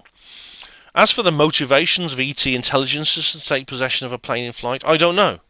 I mean, I don't know why they take cows and they cut off their lips. I don't know why they abduct people from their beds. I mean, there's no rhyme or reason necessarily with what they do that we can comprehend. So, but just because we don't know it doesn't mean it couldn't happen. Now, according to Ashton, and he's probably right, he says that there is the means to do this. For example, there is breakthrough science that the breakaway civilization has that is not publicly available that could allow teleportation, the kind of teleportation we see with the Zap and the plane. And terrestrial powers having the motives, yes. I mean, it could be to save the plane, as he explains. It could be that the batteries in the luggage bay were on fire, which is as we've explained, is a potentially it means the plane is almost certainly doomed if that doesn't happen.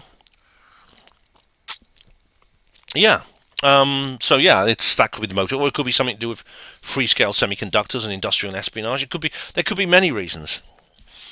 But as for the reptilians, if I want to invoke a non-human intelligence, it could be either the terrestrial reptilians or entities from other star systems. I mean, it could be either of those, and I don't know which it is. Anyway, Sibian continues. The so-called abduction phenomenon is entirely a product of the military-industrial complex. There have been no abductions carried out by ETs at all, literally none. No, you're completely wrong there. I know there are what's known as my labs, and indeed Dr. Stephen Greer says this. He says if you meet aliens and they're nasty, that's basically military officers in disguise. If you meet aliens and they're good, then they're real aliens. I don't agree with that at all. I think Greer is wrong too.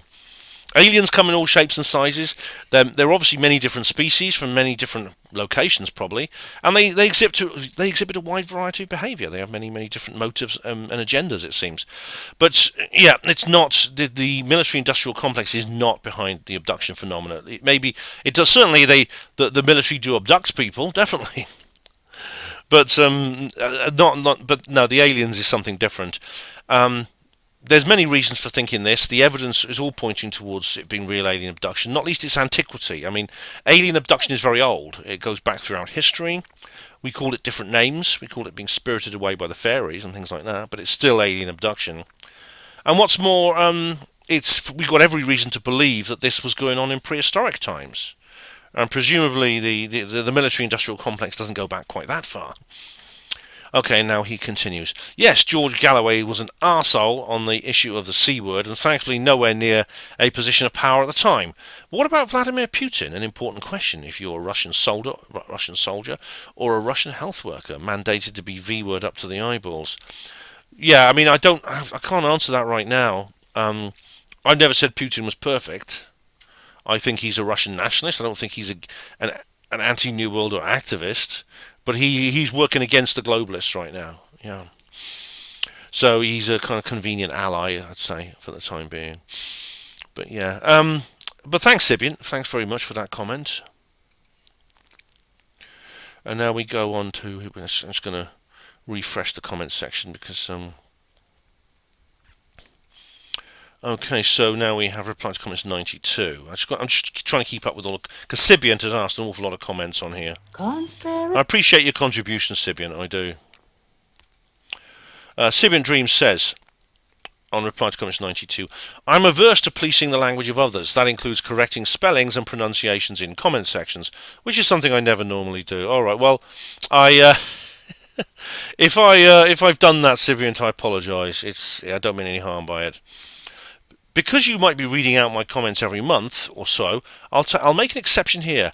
Sibiant is a music genre. The psi part of the word is pronounced the same as psi in psychology.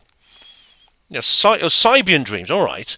If you ignore this or forget it, I won't be offended in the slightest. I just thought it would be worth mentioning this one time. Okay, Sibian dreams. I'll try and remember that.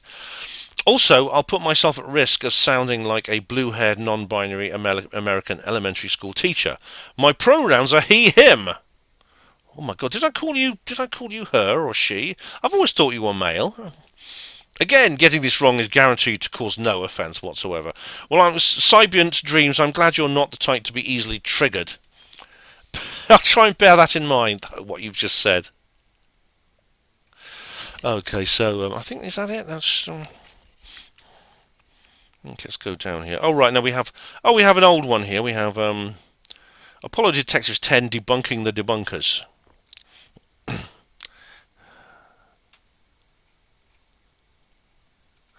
All right, we have here what we have. Oh, we have Paul Loveless. Oh no, I've answered that comment. I've replied to that comment. Okay. I didn't heart it. That's why I tend to say the hearts are kind of like what's this? Endeavour commented. Oh, right. That's odd. I'm getting a reply to a comment. I didn't actually comment on this video. That's strange. Oh, this is actually one of. This is a movie by someone else, and for some reason I'm getting a comment notification on it. But there you go. Anyway, okay, that's Odyssey done. Thank you for all your comments, especially Sibiant Dreams. Thank you for his comments. Much appreciated. And now we'll move on to Rumble. Rumble.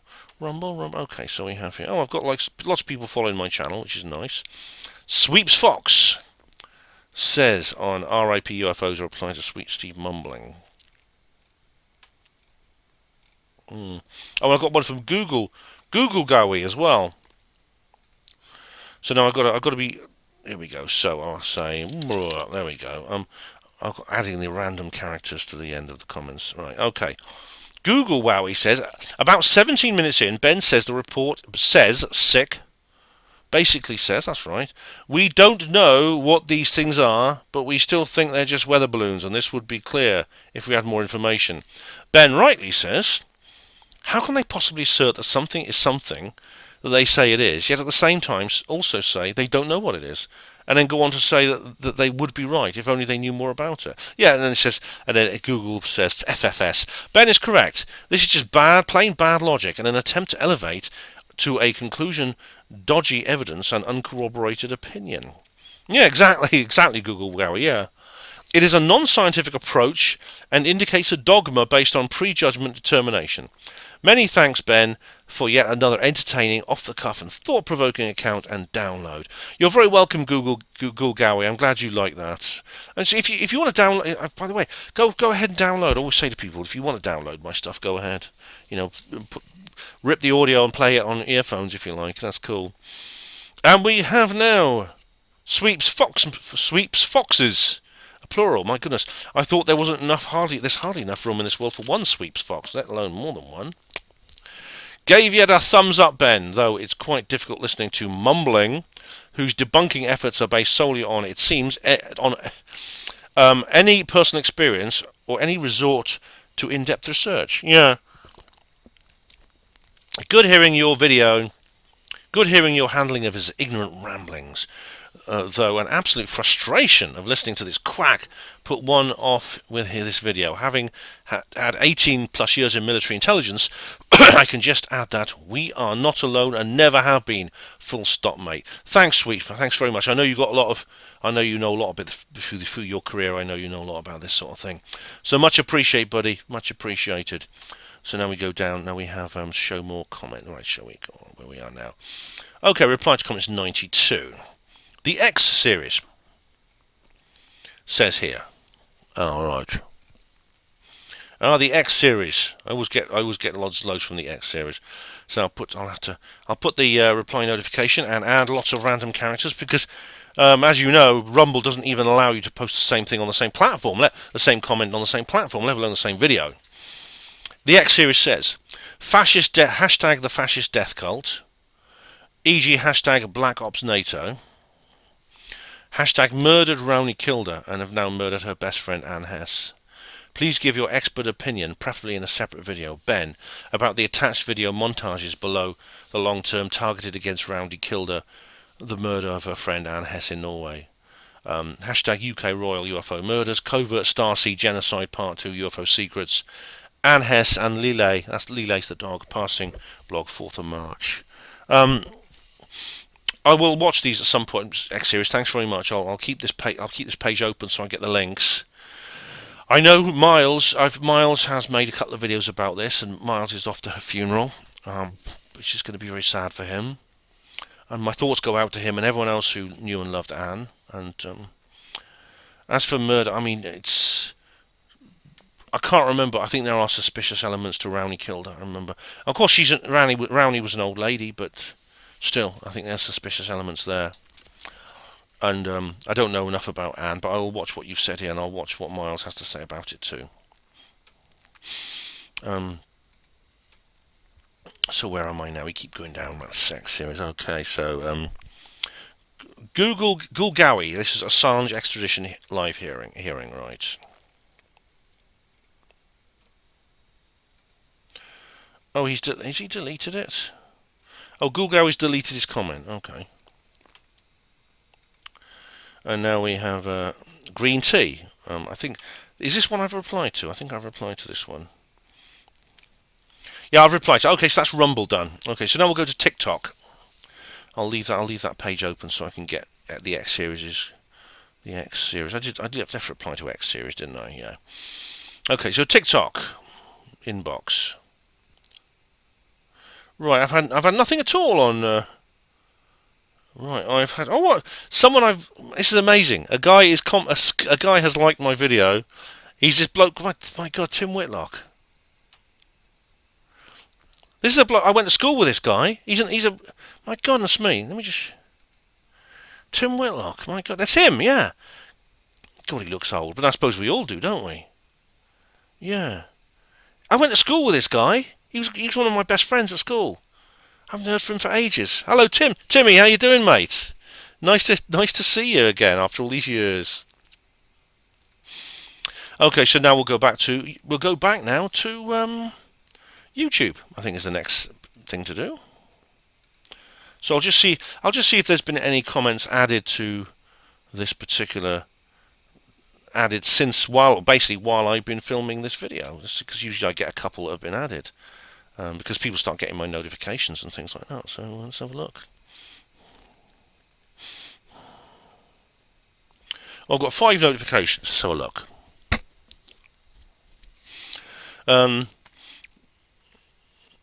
Let's have a look here. Well, I've had none. I've had comments from people on other channels. Right, that's it. So, okay, so that's it. All right, so that is the end of this comment reply video. It's a bit long. It's been a bit longer, actually. It's been over 2.5 hours. So, big thank you to everyone who has commented. Much appreciated. Obviously, it goes without saying that if you didn't, this video wouldn't happen. So, what's coming up? Well, I'm off tomorrow evening. I'm off to do something quite interesting. And I will be taking my trusty HPANWO TV camera. And so, soon after that, there will be a video reportage. So, just stay tuned for that. And it is a sort of out and about one. I know some of you think I should do some more of those. I haven't actually done one of those since the Senedd video, so yeah, we'll do that. Anyway, so thank you all of you for watching HPANWO TV. Always appreciate your attention. Stay tuned, there's a lot more coming. Tune into the gas span at 8 PM. Hospital Porters, Pride and Dignity, stop the New World Order. Conspiracies, government cover-ups, Earth mysteries, monster cryptids, psyops, saucers and black triangles, HPANWO.